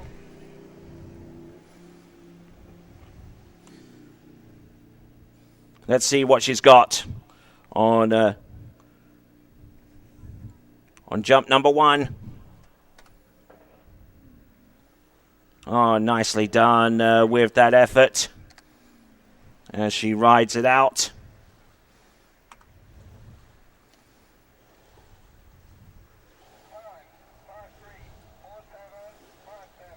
I'm not too sure whether that's going to be the distance that would go over the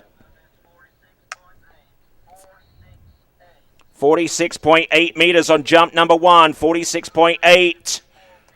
46.8 meters on that particular effort. Jump number 1. Tantalizingly close to making it through to the next round of the competition. Whitney McClintock, 46.8 meters.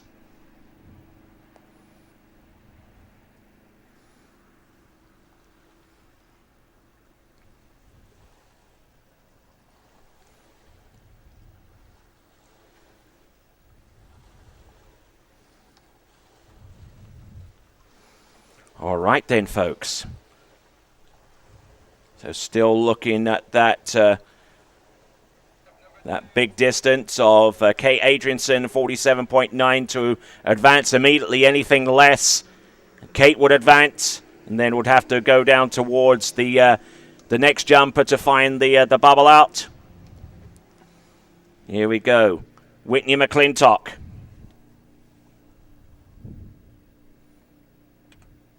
Here she comes. Up, over. Oh, a beauty of a jump there as she sails into land.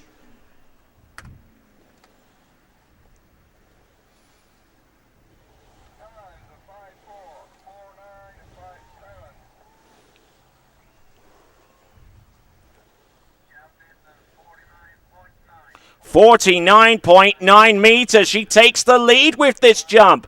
49.9 meters. Our new leader is Whitney McClintock. 49.9 meters. I didn't know she had that kind of jump in her. 49.9 meters.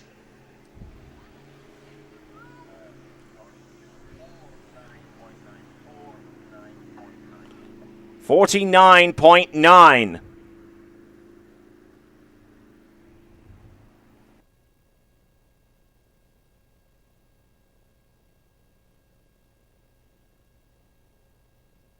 Well, 49.9, that would have taken the lead towards the end of Series 2, but reminded that Alex Lauritano jumped 51 meters exactly, so Whitney McClintock, in fact, is in second place with 49.9 meters, so she is about 1.1 meters away from actually tying Alex Lauritano at this time.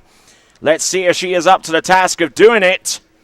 But she's certainly through to the next round of the competition, provisionally with that kind of distance.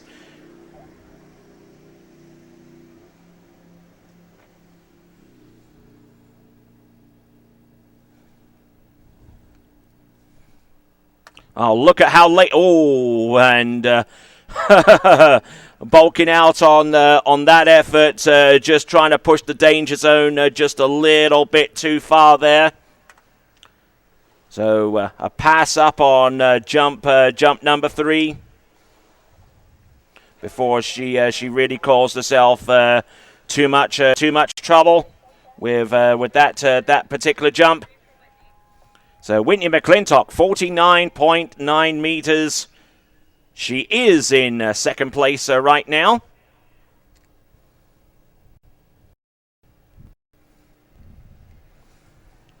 So 49.9. We've got Alex Lauritano in the lead with 51 meters. We've got a tie for a third place right now with a 49.8 meters between Taryn Grant and Nancy Chardin. And we've also got that jump of 48.9 by June Fladborg. those are your top 5 right now. We have, at this time, I believe about 7 more competitors to go. So those top 5 mathematically through to the next round of the competition. We've got Alex Loretano, Whitney McClintock, Taryn Grant, Nancy Chardin, and June Flatborg provisionally through to the next round of the competition. We have about 7 more competitors to go.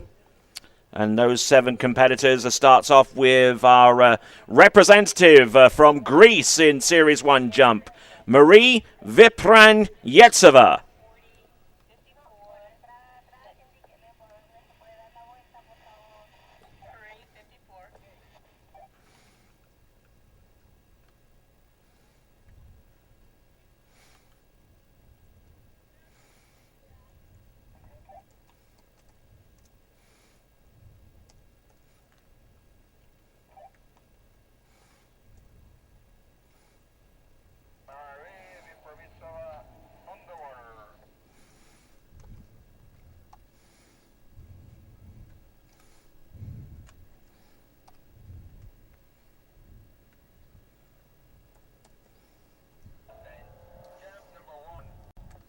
Jump number 1 for Marie Vipran-Yetseva.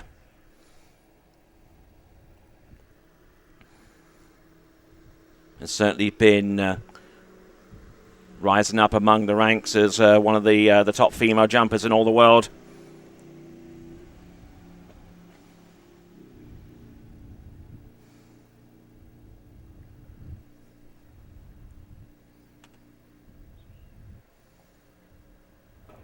Great effort into the jump. Good speed, good lift. And a fall towards the end on jump number 1. So she will not receive a score on that.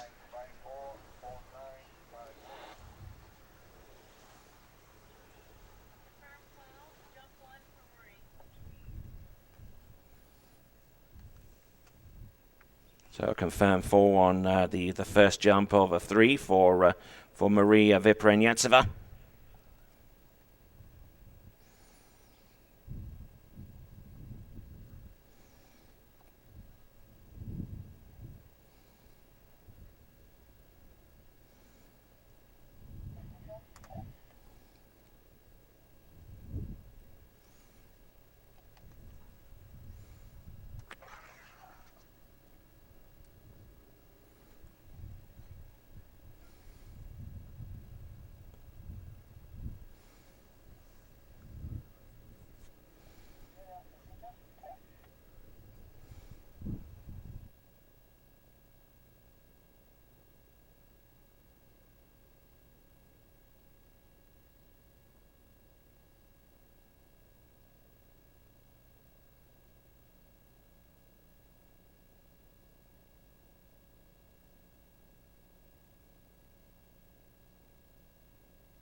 All right then, folks, continuing to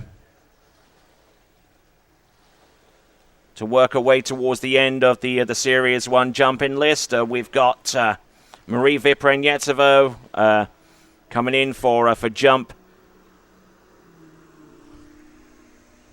number 2.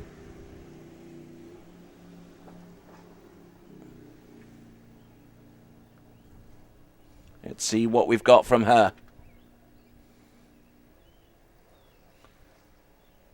Oh, very good edge and very good distance there from Marie Vyprenetseva. Great skiing there from her as she rides out that jump. A lot of speed and a lot of lift, and anything over 47.4 meters there, or at least a jump from Kate Adrianson, would assure her.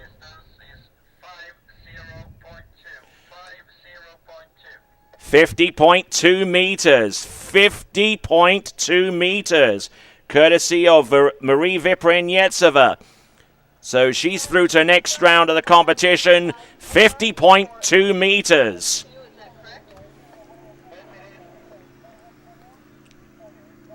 50.2 meters.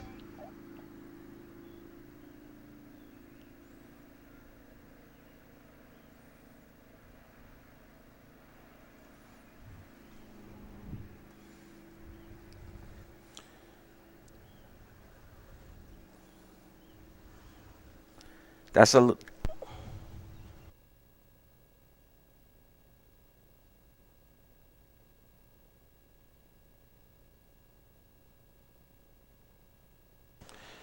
All right then, Marie Vyprenetseva.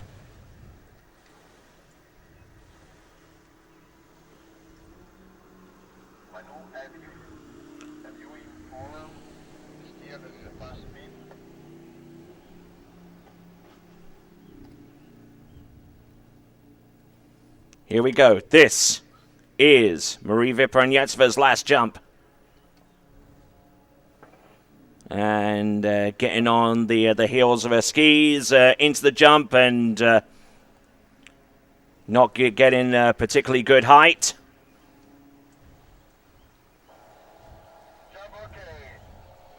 As we await the distance to come through.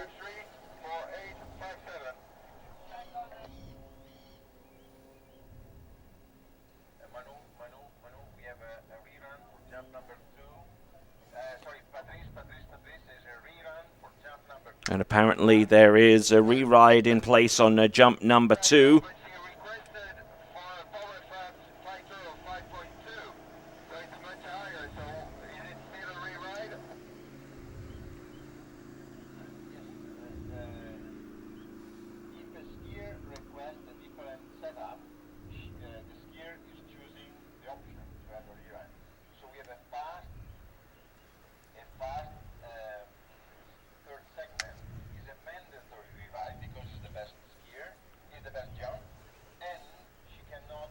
Okay, so we're getting indications via the radio that the second jump yielded a fast boat time, which would indicate a mandatory re-ride on that second jump, because that third jump did not exceed that distance. 39.9 meters exactly on that last jump for Marie Vyprenetseva. 39.9 meters. Meaning that Marie Vyprenetseva has to go back out onto the water and rewrite that second jump, because that would represent the only scoring jump that she has, 39.9 meters. So she has to go back out there and rewrite the second jump and hope that it's something more than about a little over 47 meters in order to advance.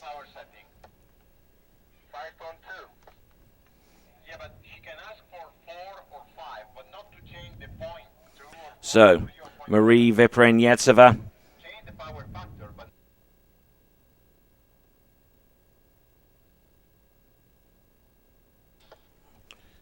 So you webcast fans out there, hope you're enjoying the coverage. Some of our camera angles, again, a little bit haphazard, but I'm trying to rectify those best I can. 39.9 meters on the very last jump for Marie Vyprenetseva. But that second jump of 50.2 yielded a fast boat time. Now, if she'd have jumped further than 50.2 on the very last jump, then it would have negated the need for a re-ride. But as she didn't, officially she only has 39.9 meters on the books, meaning that Marie Vyprenetseva would have to go back out on the water and jump. She has really no other option if she harbors any ambitions at all of making it through to the next round of the competition. So Marie Vipranetseva officially on her slate right now is 39.9 meters. That 50.2 meter jump is to be re-ridden, not protected in any way, shape, or form. So with one more jump to come, Marie Vipranetseva still has to exceed the distance of, I believe, 47.4 meters, 47.9 actually of Kay Adrianson. Or actually, Tina Ruckenwald, I just got reminded, jumped 48.8 meters. So that's in fact the bubble distance. So anything more than 48.8 meters would see Marie through. Otherwise, anything less, and Tina Ruckenwald would be through. So just trying to stay on track with the live scoring and the results they're yielding. They're definitely coming through a little bit later than we anticipated. So now, Marie Vipranetseva now looking for a jump of over 48.8 meters. That jump of Tina's.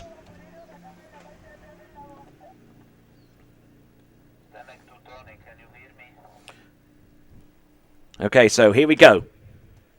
One last attempt. Up, over, and will land. I'm not too sure whether that's going to be the distance that she needs to make it through.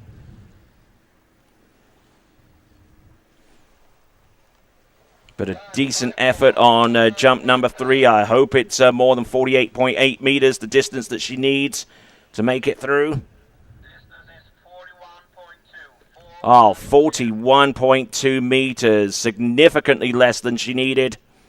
41.2 meters for Marie Vipranetseva on that jump. 41.2 meters, seriously behind the 8 ball with that jump.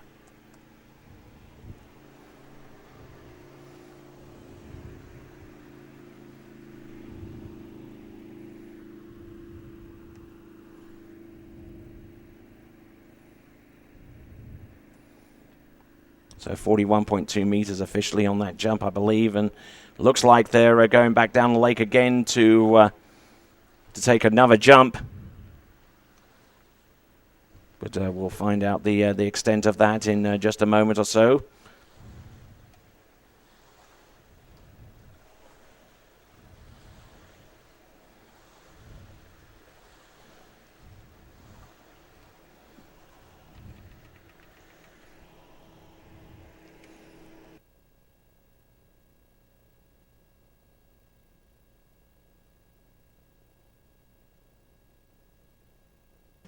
All right, then, here we go. This is Marie Vipranetseva.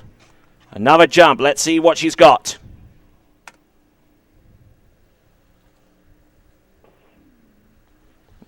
Oh, nicely done on that jump.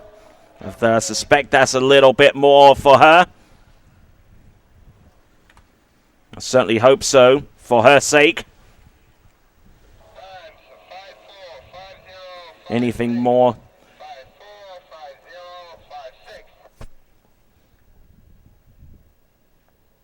What is the distance coming through? 48.9 meters. 48.9, just 0.1 of a meter above the distance that she needed to make it through to the next round of the competition. 48.9 meters on that jump for Marie Vipranetseva. So, under the assumption that jump is official there for Marie Vipranetseva, 48.9, it exceeds the best jump of Tina Ruckenwald. And mathematically, provisionally, Marie has made it through to the next round of the competition with 48.9 meters. We'll see where she stacks up on the leaderboard right now.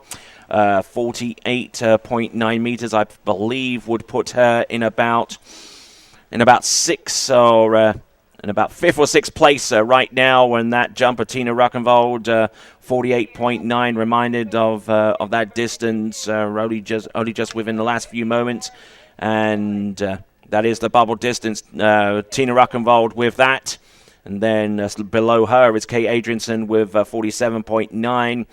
And going down even further, 44.7 meters, and those are the target jumps for some of our competitors. The most immediate one is 48.8 meters, the distance needed to advance. All right, then, who do we have next? We have Regina Jaquess of the United States. Regina Jaquess from the United States of America.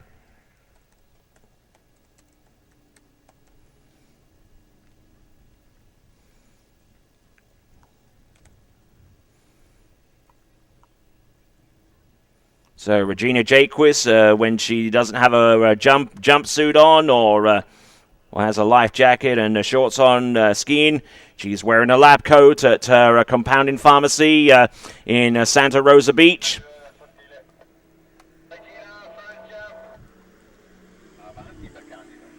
Let's see if she can work things out right here and now with her opening jump. Here comes Regina Jaquess. Here she turns. Decent looking opening jump there from Regina Jaquess.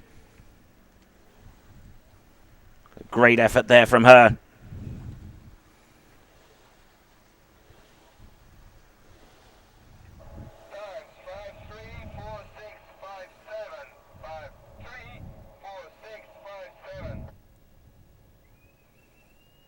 Jump distance is 46.9. 46.9 meters, 46.9. 154 feet, 46.9 meters on the opening jumper for Regina Jaquess.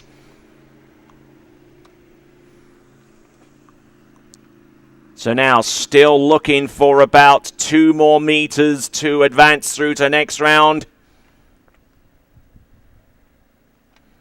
She's done exceptionally well in this competition so far, as has slalomed, beyond exception, I would believe. I mean, won at 41 off, or 10.25 meters. She's done relatively well in the tricking competition as well. Still one of the world's finest overall water skiing talents the world has ever seen.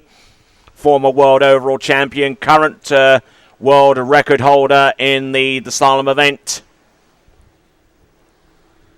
Looking to make a little bit of history here, right here in Lago Los Moros.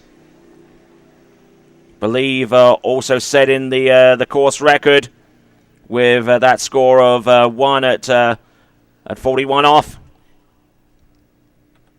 Here she comes. Jump. Ooh. A lot of speed, a lot of lift on that one.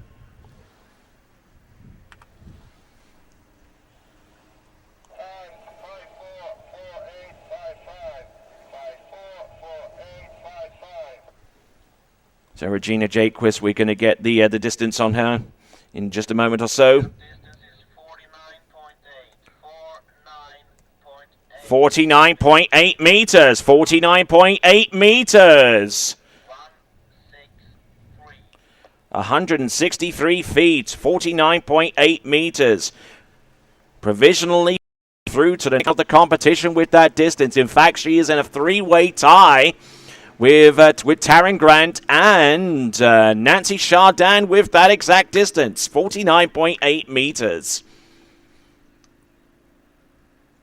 So by my reckoning, she is in a 3-way tie-in in second place with that jump distance. We'll have to take a look at the live scoring to exact reckoning on that and see if the jump scores that have been posted have been updated. It's a little bit behind right now, but the amount of people logging in almost at record loss.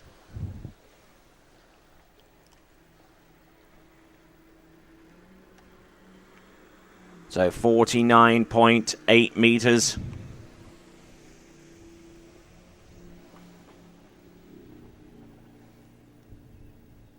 Here we go with Regina Jaquess on jump number 3.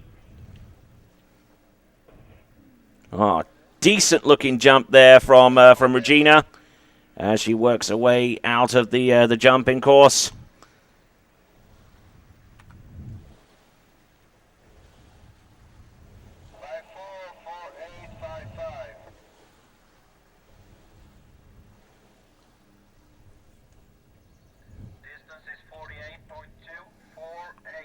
48.2, backing it down a little bit. 48.2 meters on that jump.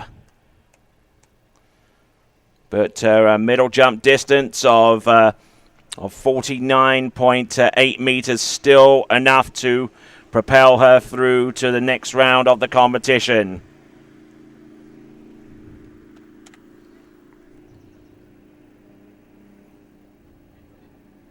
So, 48.2 meters last jump, but 49.8 meters through to the next round.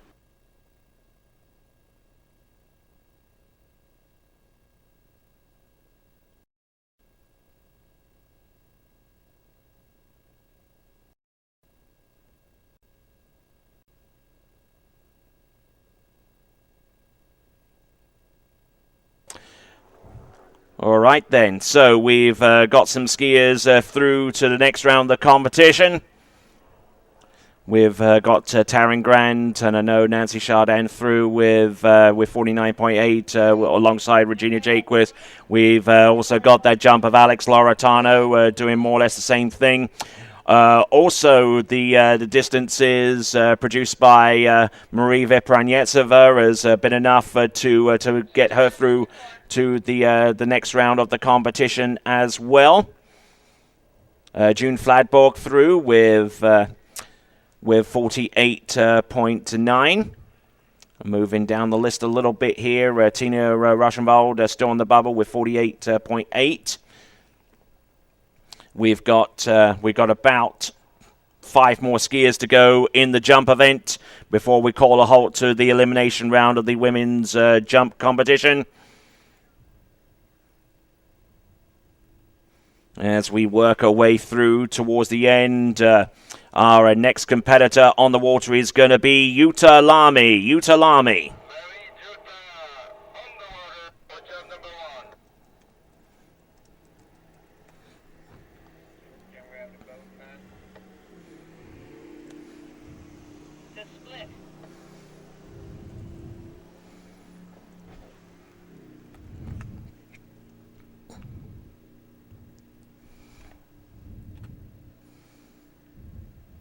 Here we go. Jutta, first jump. Oh, nicely done. Very, very well put together jump there from Jutta Lamy.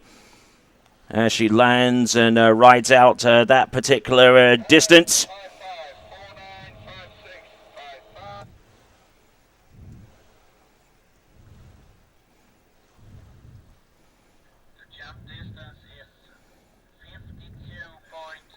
Wow, 52.3 meters. 52.3 meters on the opening jump. 52.3 meters on the opening jump for Jutta Lamy.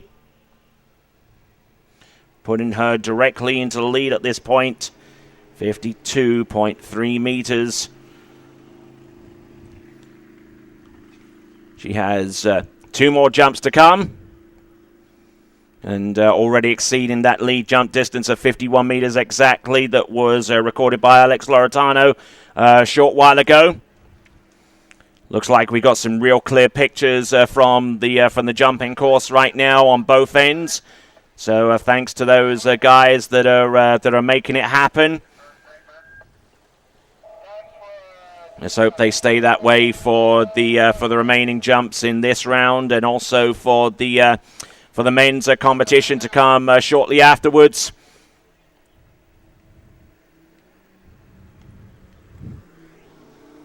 Here comes Jutta Lamy.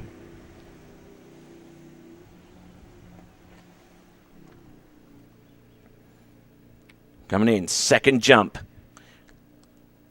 Oh, she's leaving this one a lot later than the first.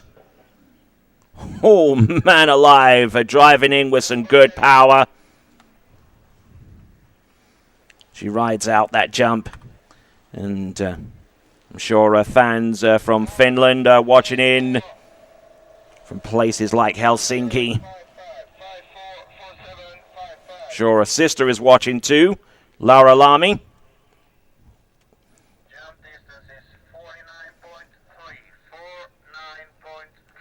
49.3 meters, 49.3, backing it down a little bit on jump number 2. 49.3 meters on jump number 2 for Yuta Lamy.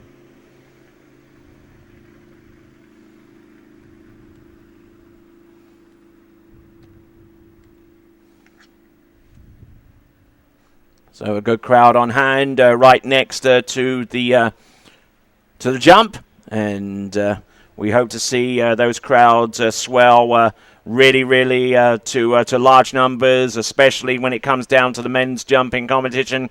The blue ribbon event of these World Championships, and one in where 2 Chilean competitors really excel. Rodrigo and Pipe Miranda. And we'll see those guys a little bit later on in the competition. But in the meantime, we have got Yuta Lamy in the jumping course for the 3rd and last time. Here she goes, jump number 3. This is late. She's really going to have to hold this one together as she absolutely hurls herself off the top of the jump. Really putting it all together with that one.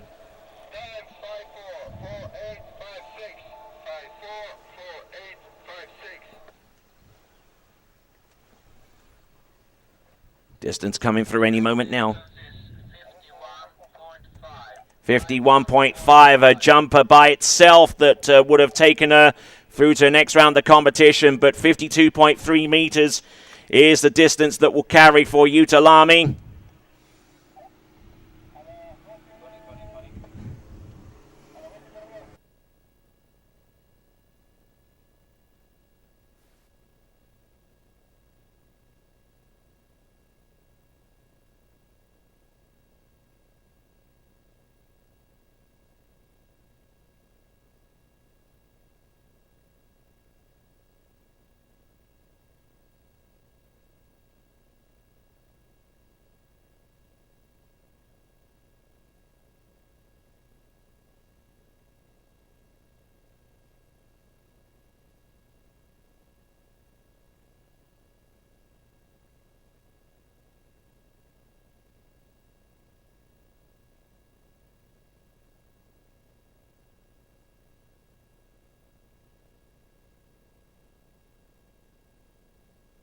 Okay, so with the time right now at 11:15 in the morning, right here in Chile, we'll go on to our next competitor.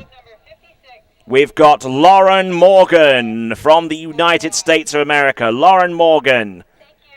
Lauren Morgan, 54.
All right then, so coming into the course.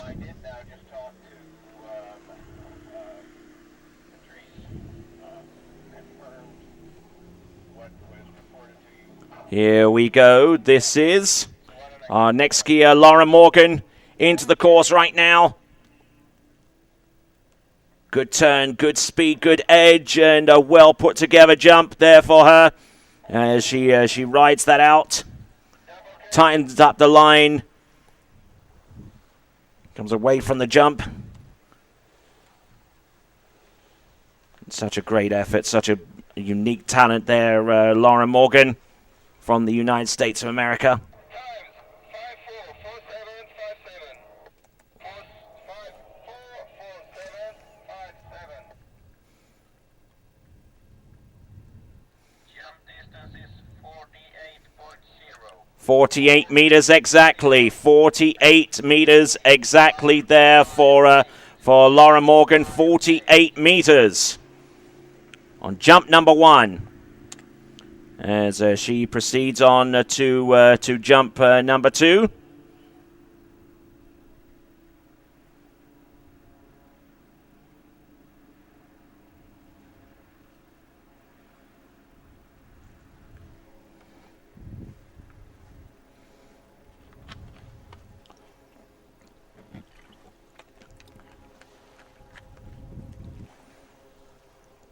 All right, Lauren Morgan still looking for about 0.9 of a meter to advance through to the next round of the competition.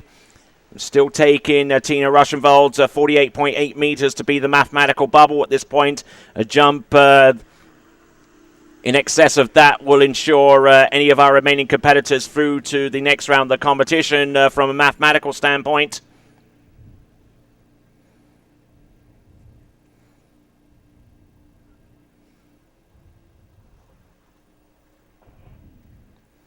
Up, over, will land, and will ride that jump. Okay.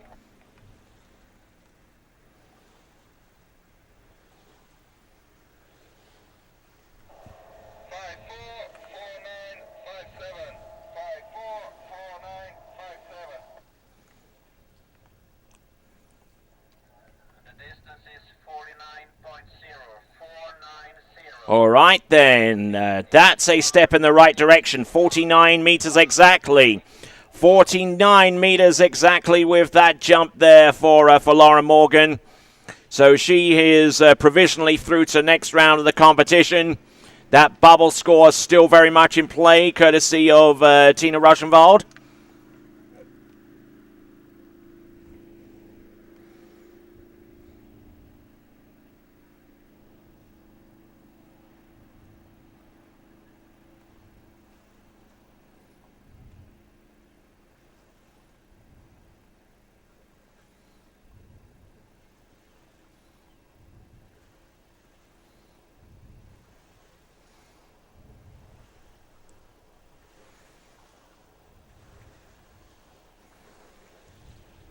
Number 3. So coming in on a jump number 3.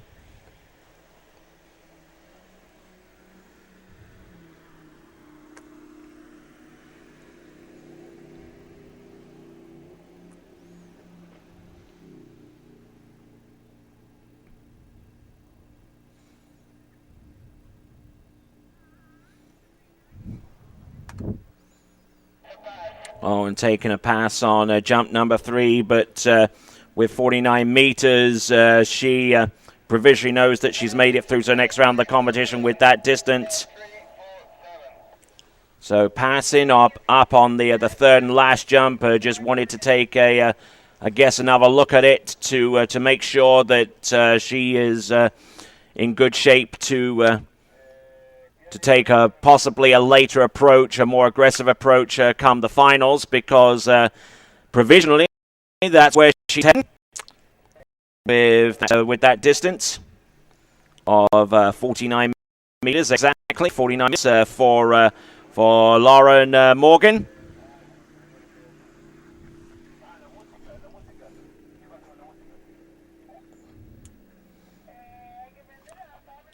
All right, so with Laura Morgan provisionally through to the next round of the competition, we'll move on to our next competitor. That next competitor is going to be Marion Mathieu of France. Marion Mathieu of France coming up next.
Okay, folks, we got Marion Mature on the water right now. We're about to take a 3/4 cut on jump number 1.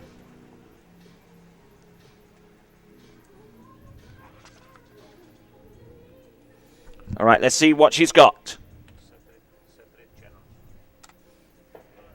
Up, over, we'll land and we'll ride out jump number 1. Times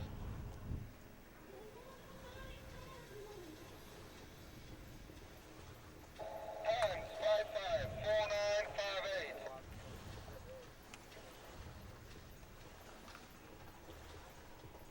554958. Distance coming through any moment now. 47.5. 47.5. Pretty impressive distance so far off a 3/4 cut. Decent effort. 47.5 meters there for Marion Mathieu. But still a little ways off from assuring herself a spot through to the next round of the competition. Hasn't skied in these World Championships yet. Was slated to ski in the slalom and in the tricks competition, but decided against it and basically putting all of her chips down to try and succeed in the jump event. I don't know whether she's carrying an injury. Someone has told me that she may be suffering a little bit from a back injury coming into this event and was saving herself for this particular event. We'll see if that strategy will reap benefits for her.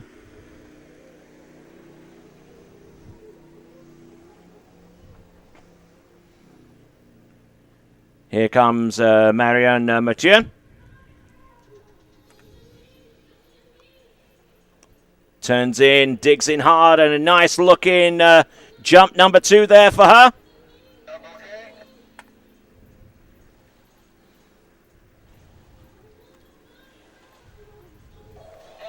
544656. 544656. The jump distance is 50.2. Oh, 50.2. She's definitely through to the next round of the competition with that. 50.2 meters there for Marion.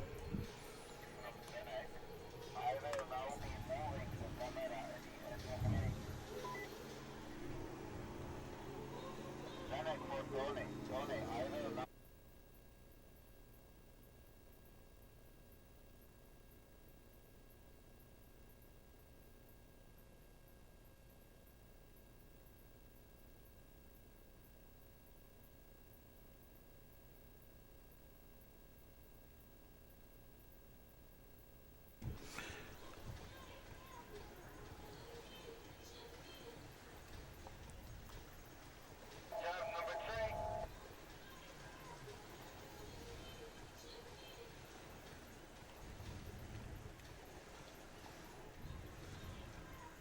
All right, then. Here we go. This is jump number 3 coming up for Marion Mathieu.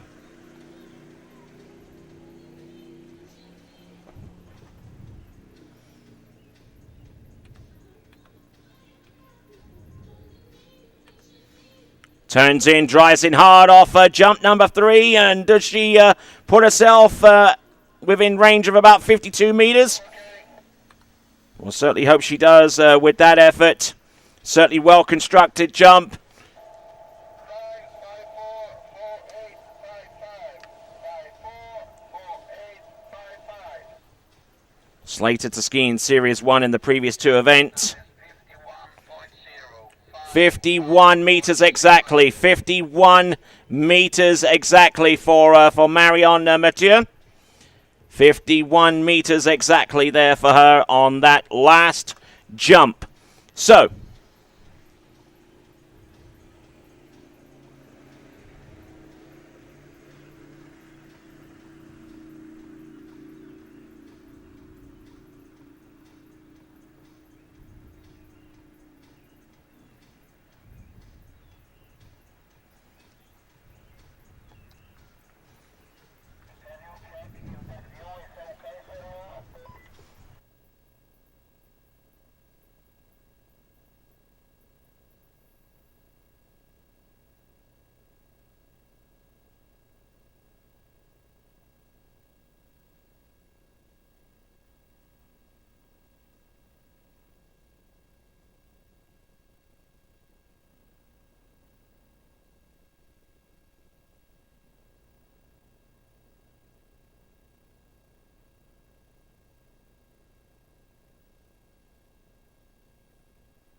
All right, then, we are down to our last two competitors, folks. The first of which, representing Australia, will be Jacinta Carroll.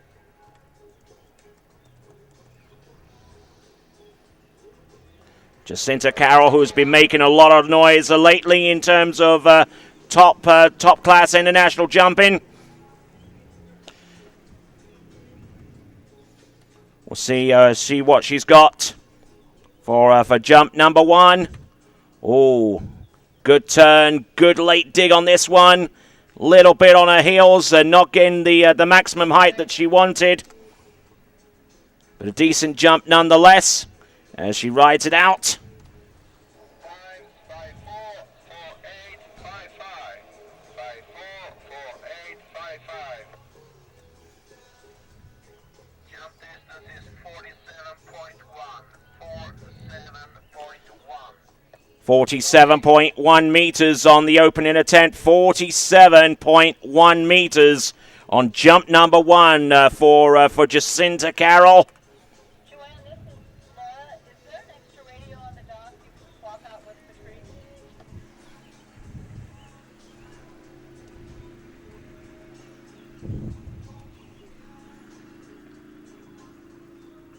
So why is Patrice getting out? No, not Patrice, just the radio. Okay, I'll swap a radio here in a minute. So Jacinta Carroll still looking for the distance necessary to make it through to the next round of the competition.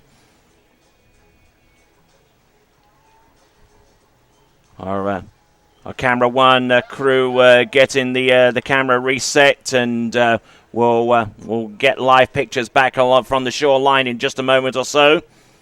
But here comes Jacinta Carroll coming in on jump number two.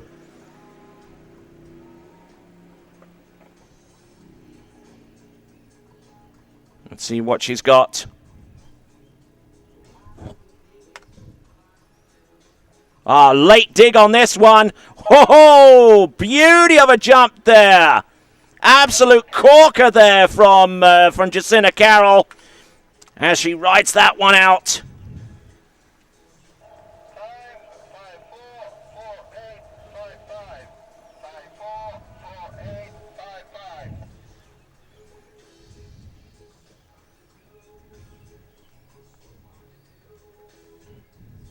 Absolutely sailing in for the landing on that one. The jump distance is 54.2. 54.2 meters. Emphatically into the lead now with 54.2 meters. Could quite easily go into the dock right now, safe in the knowledge that she's through to the next round of the competition, but would like to maintain her seeding as much as she possibly can, and the only way she's going to do that is to take her last jump and hope that the final competitor, Natalia Burdenikova, doesn't have something within the three jumps that she has at her disposal to advance beyond Jacinta Carroll through to the next round of the competition. So, right here, right now, Jacinta Carroll, third and last attempt, already through with a 54-meter jump in excess of.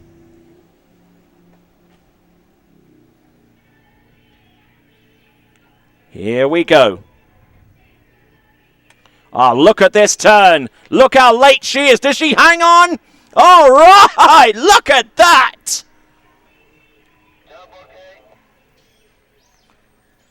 Really piling it on, I do have to say, from Jacinta Carroll. Sparing absolutely nothing out there. Jacinta Carroll doing a fine job. The distance is 55.2. 55.2 meters. 55.2 meters there for Jacinta Carroll. Absolutely soaring in for the landing there. 55.2 meters. The jumper of the hour thus far, Jacinta Carroll, as she now makes her way back towards the dock. Job well done. And through to the next round of the competition as we got a really, really nice, stiff head breeze for our final competitor from Belarus and celebrating her birthday today. It is none other than the defending World Jump Champion, Natalia Berdnikova.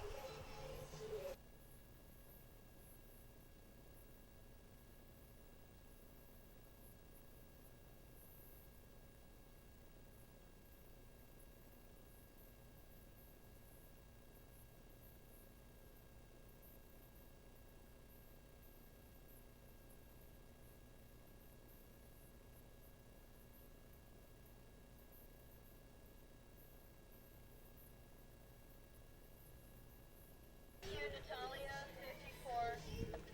54. Okay, so Natalia Berdnikova getting ready to jump. 3 jumps, but she isn't the last skier to take to the water. Well, she is in Series 1, but we do have one other skier to take to water, and it will be Manon Costard, who will actually take jumps 2 and 3 after a warm-up, her first jump. Looks like the officials have granted her a re-jump, or re-jumps, so to speak. Not too sure what the grounds were for granting it to her, but it is what it is. Natalia Berdnikova of Belarus. We'll see what she's got in store for us right here and now.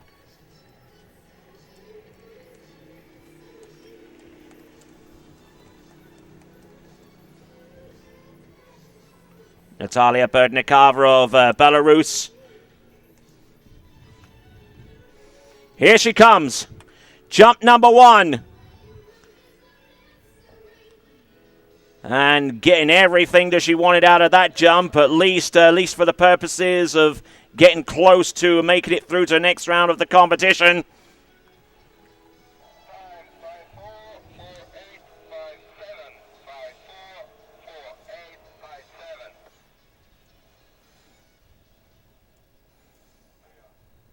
Jump distance is 51.9. 51.9 meters. 51.9 meters. 51.9. And if my reckoning is true, then that jump of 48.8 meters has just been eliminated, but we'd have to wait for a moment or so because we got that those jumps of Manon Costard to take into account. Could she have a bearing as to who makes it through to the next round of the competition?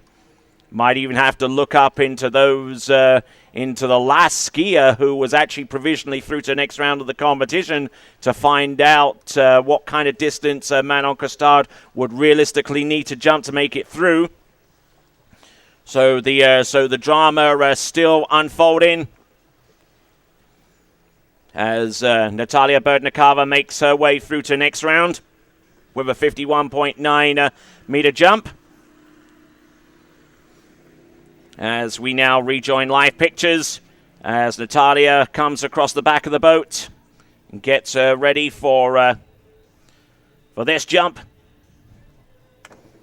Oh, look at this! Oh, and passing up on jump number 2. A lot of speed, but the control kind of let her down a little bit with that particular jump.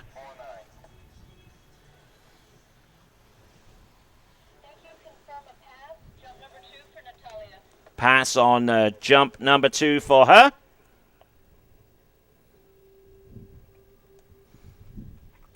But she has 51.9 meters on the books, and she almost certainly through to her next round of the competition on the basis of that jump. But she's looking to try and up her seeding a little bit. She knows that Jacinta Carroll jumped over 55 meters. To take the lead in this competition. So, that's Natalia Berdnikova now getting ready for jump number 3.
So just confirming from our officials that Manon Costard is about to take to the water. We'll have an unscored warm-up first jump, and we'll have 2 more jumps to come. So still a lot at play here, including what could appear to be a possible challenge to Yoon Fladborg making it through to the next round of the competition, because she's the jumper that's immediately above Tina Rushenwald right now, currently in 12th place as far as I've been able to ascertain. Here we go. This is Natalia Berdnikova. This is her third and last jump. Oh, look at how late this one is. Holding that. Oh, no, and almost out the back. And falls on that jump, drops the handle. Wow, she dodged the bullet on that one, I do have to say. 4857, 53, 4857. Certainly wanting everything on that jump. Number 3 for Natalia. So a fall on that that particular jump, and everything went out the back on that one. I think some of the team captain wants to talk to you, so let's hold the boat or send the boat up and down the lake without steer for a while. Okay, you know what we're going to do is let me grapple the situation here. We'll hold the boat and then we'll... All right, then. So the boat has made its way back to the dock. Apparently, there are ongoing discussions right now between the officials and team captains right now, because there's certainly plenty of implications for 1 or 2 team skiers that had previously thought that they'd made it through to the next round of the competition, but hadn't anticipated a possible re-ride being granted towards Manon Costard of France right now. We'll try and get the top 12 scores to let you know who would be immediately affected by this, but we'll wait and get the official word from our judges, and we'll continue on in just a few moments, continuing coverage of the 2013 World Water Ski Championships by the Water Ski Broadcasting Company. We'll continue in just a few minutes. Do not go away. All right, you guys, you pretty much heard that extent. Manon Costard has been granted warm-up jump and 2 scoring jumps to come, but there's still a lot of debate as to why she was granted that. Even I don't know why she was granted those jumps. I'm sure that there was a very, very strong protest made by the French team representatives, and obviously it influenced the officials enough at this time to grant her those jumps. Now I'll try and find out at this point, because the live scoring does appear to be anything but live right now. Looking at live scoring, in fact, they're transmitting Whitney McClintock's jumps right now, so it's almost as bad as a chocolate tea kettle right now, but so I don't really have that much information. I got Alex Loretano's jump apparently here at 51 meters. Clem Lucene way off the boil there, and we've got jumps from Whitney McClintock that will be towards the higher 40s there, but I will try and get official word, and we will continue on with the jump event. Maybe with Manon Costard going out last out on some re-ride jumps, or maybe having to wait for a little bit before we go on to the men's competition. We'll find out in just a few minutes. So sit tight, and we will be back very, very soon. I'm going to take a little bit of a break and try and find out a little bit more for your information.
discussed right now by our officials.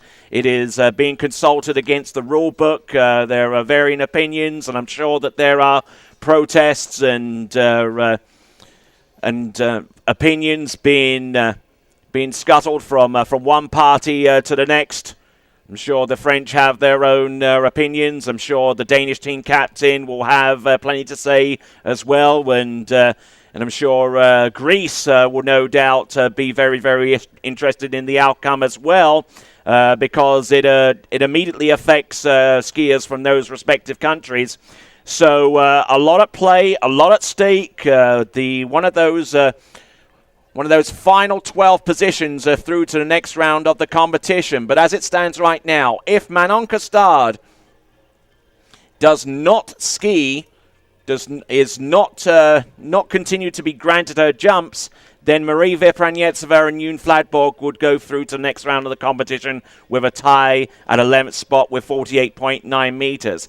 If Manon Costard is eventually granted a re-jump and outjumps 48.9 meters, it would displace Yoon Fladberg and Marie Vipranietseva with those tied jumps of 48.9 meters. They would be tied for 12th. And because we only take 12 skiers through to the next round, it would invoke a two-jump ski-off between those two competitors. So I'm sure that the team captains of Denmark and Greece will no doubt want to place their skiers very, very close to the starting dock, just in case their protests do not go their way, and Manon Costard goes out onto the water and exceeds their distance to put herself through to the next round of the competition. So, a lot being discussed between the officials, team captains having their say, and at this time I will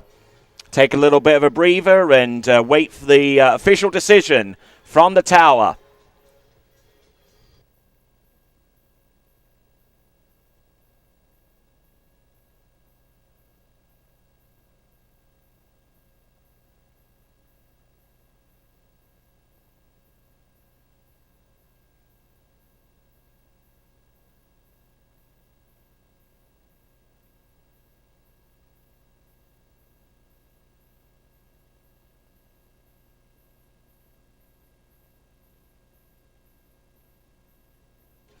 So, to all you guys watching the webcast and putting their comments in, and I'm not too sure what is currently going on with the live scoring. I'm sure if that was truly live, would have a far easier time trying to work out what's going on with these jump distances. Certainly over the years, we become a little bit reliant upon the live scoring, and I'd have to hold up my hand to that myself. And just been informed by the scorer Diego Restrepo of Colombia of the tie for 11th between Yoon Fladborg and Marie Vipranietseva, provisionally through to the next round of the competition. But then we've just had a joker being played by the French team captain and Manon Costard. Provisionally, it looks like she could well have one non-scoring jump and two scoring jumps being granted to her due to an early malfunction from the towboat. But now it's being challenged by the Danish team captain, and I'm sure that the Greek representative will have something to say. His or herself, typically herself, because it's Angeliki Andriopoulou for the most part. So the Danish team captain and the Greek team captain looking for some answers, and I'm sure that the French team captain will want to try and interject himself. So. A lot of drama going on, folks, and this only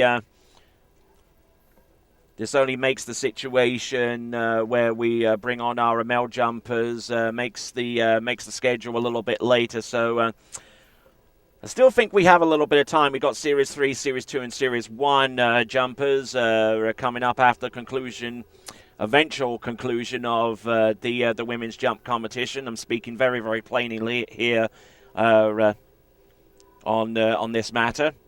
I'm sure you appreciate that. So we've got 10 skiers to go in Series 3 men's jump. We've got 15 skiers to go in Series 2 men's jump. And then men's 1 jump, exclusively jumpers on the 6-foot ramp height, 1.8 meters high. We've got 16 jumpers. So we can't even speculate. So even getting out of Series 2, we couldn't even begin to speculate at the point for starting Series 1 who would make it through to the 12 skier final. Only after about 4 or 5 skiers in would we have a determination of who would make it through to the next round of the competition. And lo and behold, if you have a look at the starting list in the men's Series 1 jump via the live scoring page, you would see Felipe Miranda being the 6th person in, and if he knows at that point what the lead score is going to be going into that section of the jump event, should he exceed it, then he would make it through to the next round of the competition. And about 4 skiers after him is his elder brother, Rodrigo Miranda, in position number 10 out of 16 skiers in Series 1. So I'm going to give my throat a little bit of a rest here because there's so much to consider. There's a lot of discussion over across the way at the jury tower right now, and I kind of leave them in peace to do what they need to get done. And we will resume with the competition, hopefully, in the next few minutes.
Check 1, 2.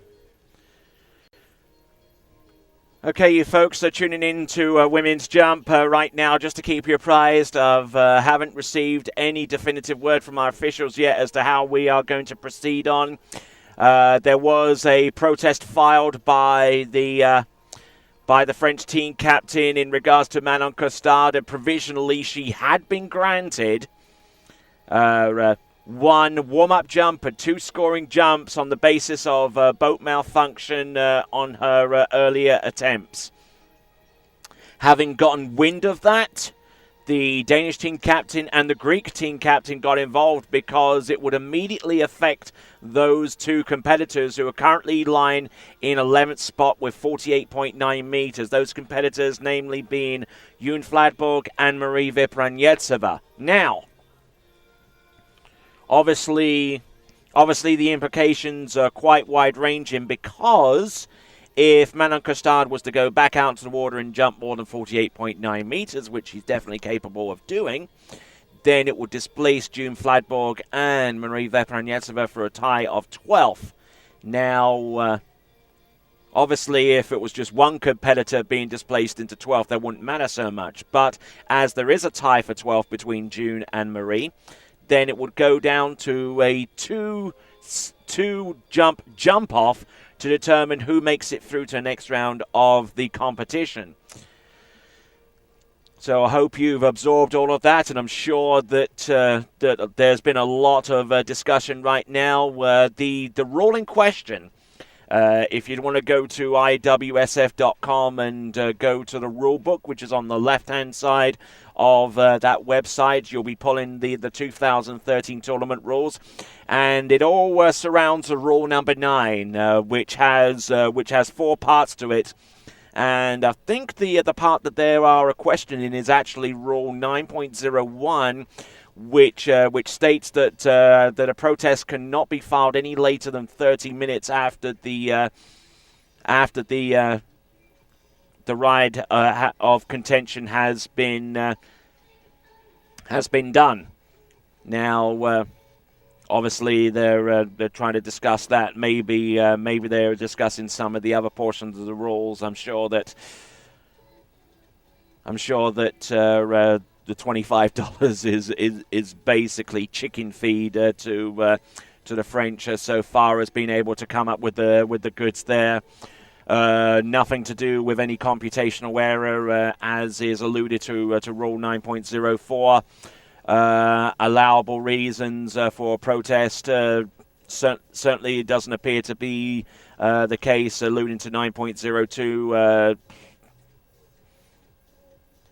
Basically, protests shall only be allowed for failure of the tournament committee, officials, judges, calculators to comply with these rules, and only if this non-compliance with the rules has an adverse effect on the skier. No protest will ever be permitted on a judgment call by the judges. So, I don't think it's a case in that regard. So basically, it all comes down to Rule 9.01 and how they interpret it, and whether it was filed, whether it was filed in time, and whether that protest is appropriate, considering the mechanical nature of the protest. There was definitely some mechanical issues. As you may recall, Manon Costard went out, performed her first jump. It was about 47.4 meters, somewhere along those lines, and then she was taken into the dock with the boat overheating, and that was the end of that. So I guess under that proviso, she should have been granted the rejump, but. A lot of factors in play here. Obviously, maybe someone didn't hit the stopwatch soon enough to time 10 minutes, and if she had actually been waiting over 10 minutes, then she would have been granted a full set of 3 jumps. Maybe it was just the plain mechanical nature of the of that entire deal. Maybe that was investigated a little bit, and maybe they came up with the decision to grant her a non-scoring jump and then two scoring jumps afterwards. So the women's jump competition not completely over by any stretch of the imagination. June Fladborg and Marie Vipranyetsova certainly hope that it is.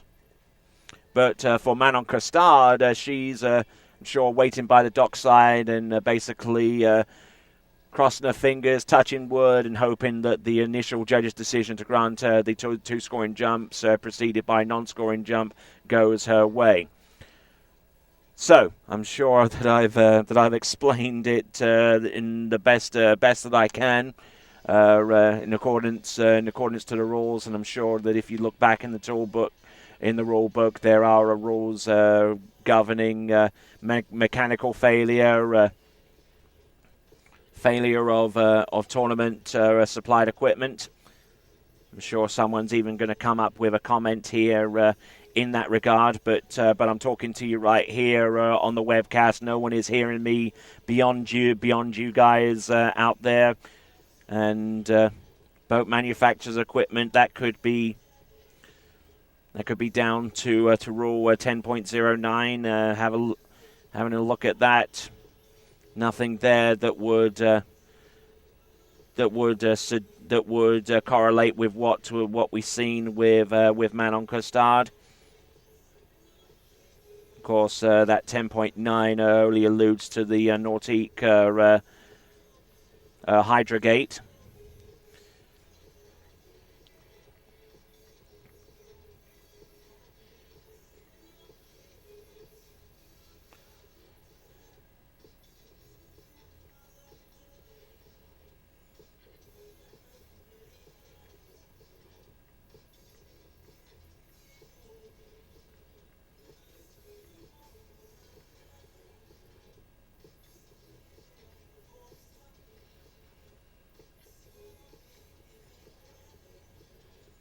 So still a lot at stake. An immediate place through to the next round of the competition at stake for June Fladborg, Marie Vipranyetsova as well. But both could easily be displaced by Manon Costard if she had the opportunity to go back out in the water and jump more than 48.9 meters.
Okay, you webcast people, checking in with some of the messages coming through. Not too many that have come through since the end, or possibly the end of the women's jump event. Officials still haven't come to a definitive decision as yet. Just spoke to Candido Mos, the chief judge at this time. Still haven't come to a decision. It's been quite a while now. Manon Costard was getting set on the dock, ready to jump, and then the protests started flying in as to what was going on, and then that basically put a halt to that situation, at least for the time being. Peter Glussen, who is tuning in, very very welcome indeed, commenting at 12:05 Chilean time. There wasn't any change of boat between the black and green and the brown and orange boat. The black and green boat is the one that was used exclusively throughout the jump, so it wasn't a case of any boat changes at all in that regard. The boat, as you probably recall, going back to Manon Costard's jump, and because the YouTube player and the YouTube streaming that we're using, you can actually scrub back as far as Manon Costard's jumping is concerned, and basically check out that original situation. Went back to the dock after jump number one, having jumped about 47.4 meters, which wouldn't have put her through to the next round anyway, but she went into the dock after the first jump. The officials spent a few minutes trying to determine the cause of that boat overheating. And then, according to the officials, less than 10 minutes later, they proceeded on with the remaining two jumps. The remaining two jumps did not yield the distance necessary for Manon Costard to advance through to the next round of the competition. But there you go. And then the protest came in from the French team captains. Apparently, it was initially granted, and then the protest came in from the Danish team captain first, and then the Greek team captain second, realizing that it would immediately affect them. Their skiers, June Vladborg and Marie Vepronietseva. So that is the situation as it stands right now. I'm trying to keep you informed the best I can, and who would immediately be affected, and so on and so forth as our tournament towboat makes a run up and down. We could, by that measure, we could have a decision granted in one way or the other very, very soon.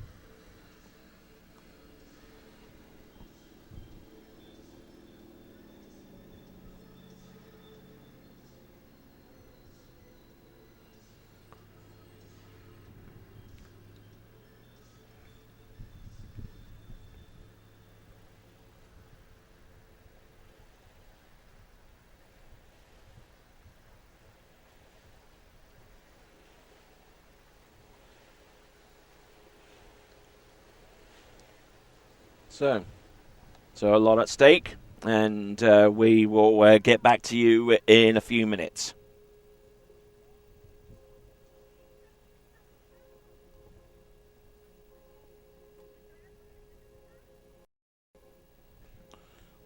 So Gert Goossens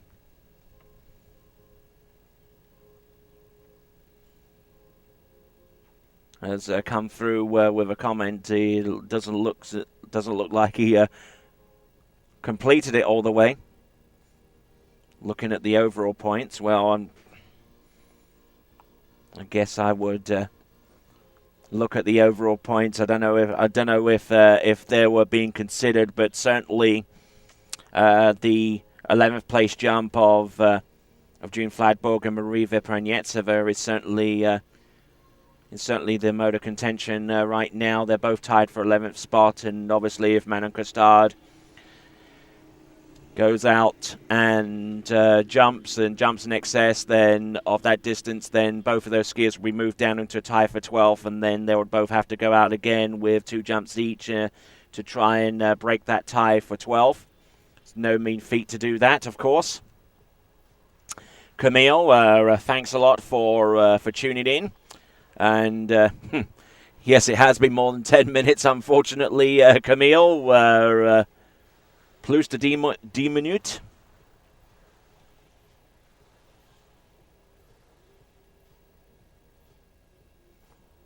I don't know if I expressed that correctly, especially for you French guys and French-speaking audience members from around the world that are looking at this.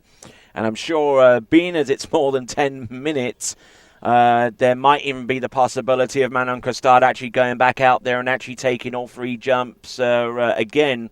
Obviously, no protected score. Probably wouldn't even want to protect 47.4 meters anyway. And come to that, maybe the overall points would make a difference, because Manon Costard, one of the top overall skiers, certainly June Fladborg and Marie Vepranyetsova not really featuring in the overall. So Manon Costard would be one of the top overall skiers in this competition at this time. So, and hold on a second, looks like I'm getting something from the tower.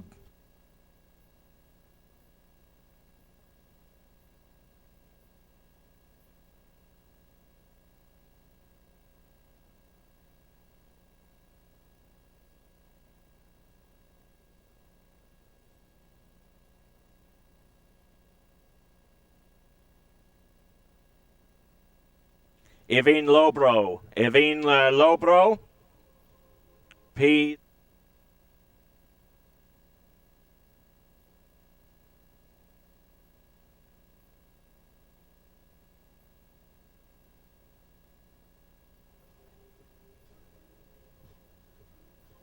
Thank you. And if you could make just a note of his name, because if he doesn't show up, I'm going to have you call for him a little later today. Okay. Okay, so we...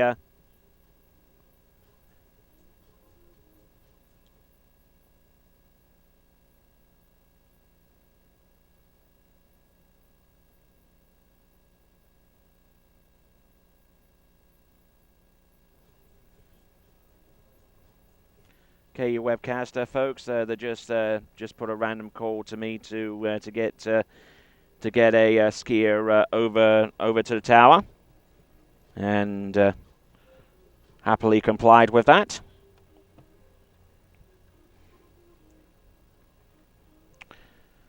So a lot at stake here. I know it's an absolute mess. Maro SK 9006. I know it's wow. Oh, you've definitely put it out there, sir, and you've definitely hit the nail on the head. And Camille, I certainly appreciate your support as well. Gratified that at least a few people out there agree with some of my assessments of the competition so far. Thank you very much, Camille. For those of you joining us and expecting the men's jump competition, unfortunately right now we're unable to proceed at this point until we get a clarification as to whether we can bring in Manon Costard to take initially her warm-up jump and 2 scoring jumps, but as Camille Poulian has just alluded to, because there's been more than a 10-minute wait for that, then the possibility of having 3 new jumps could well be factorized into the equation as well. We'll find out for definite from our officials in a few moments. Obviously, if Manon Costard was to go out there and jump, because there's currently a tight 11th spot between June Fladborg and Marie Vepranyetsova, they would be immediately affected if Manon Costard was to outjump them. The jump distance in question, 48.9 meters, 48.9.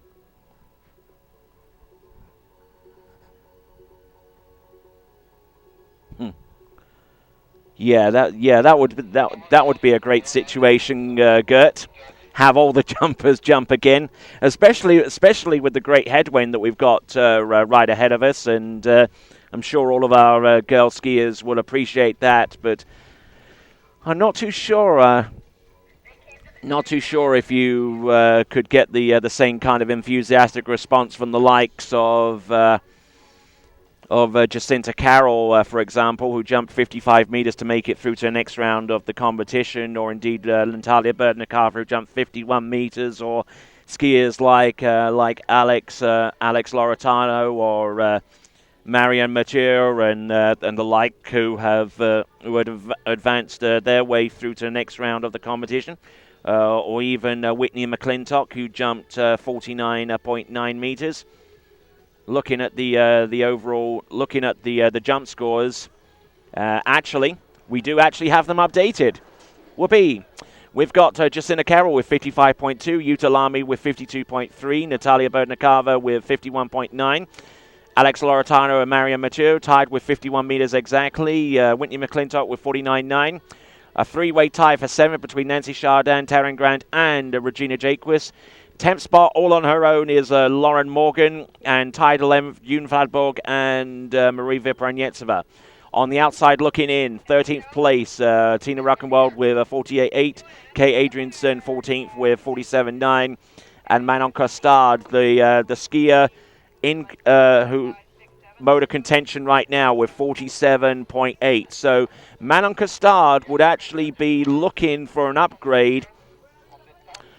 Essentially an upgrade of about, what is it? About a meter, 1.3 meters, something along those lines, to make it through to the next round of the competition.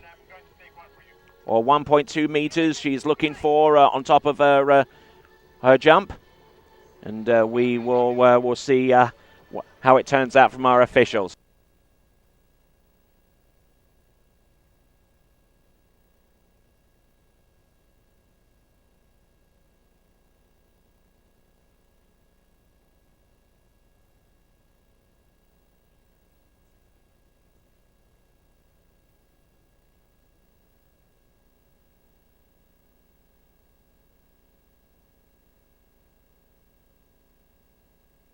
Okay, folks. Have some, depending upon your perspective, I have some good news, and I have some or some bad news, depending upon your perspective.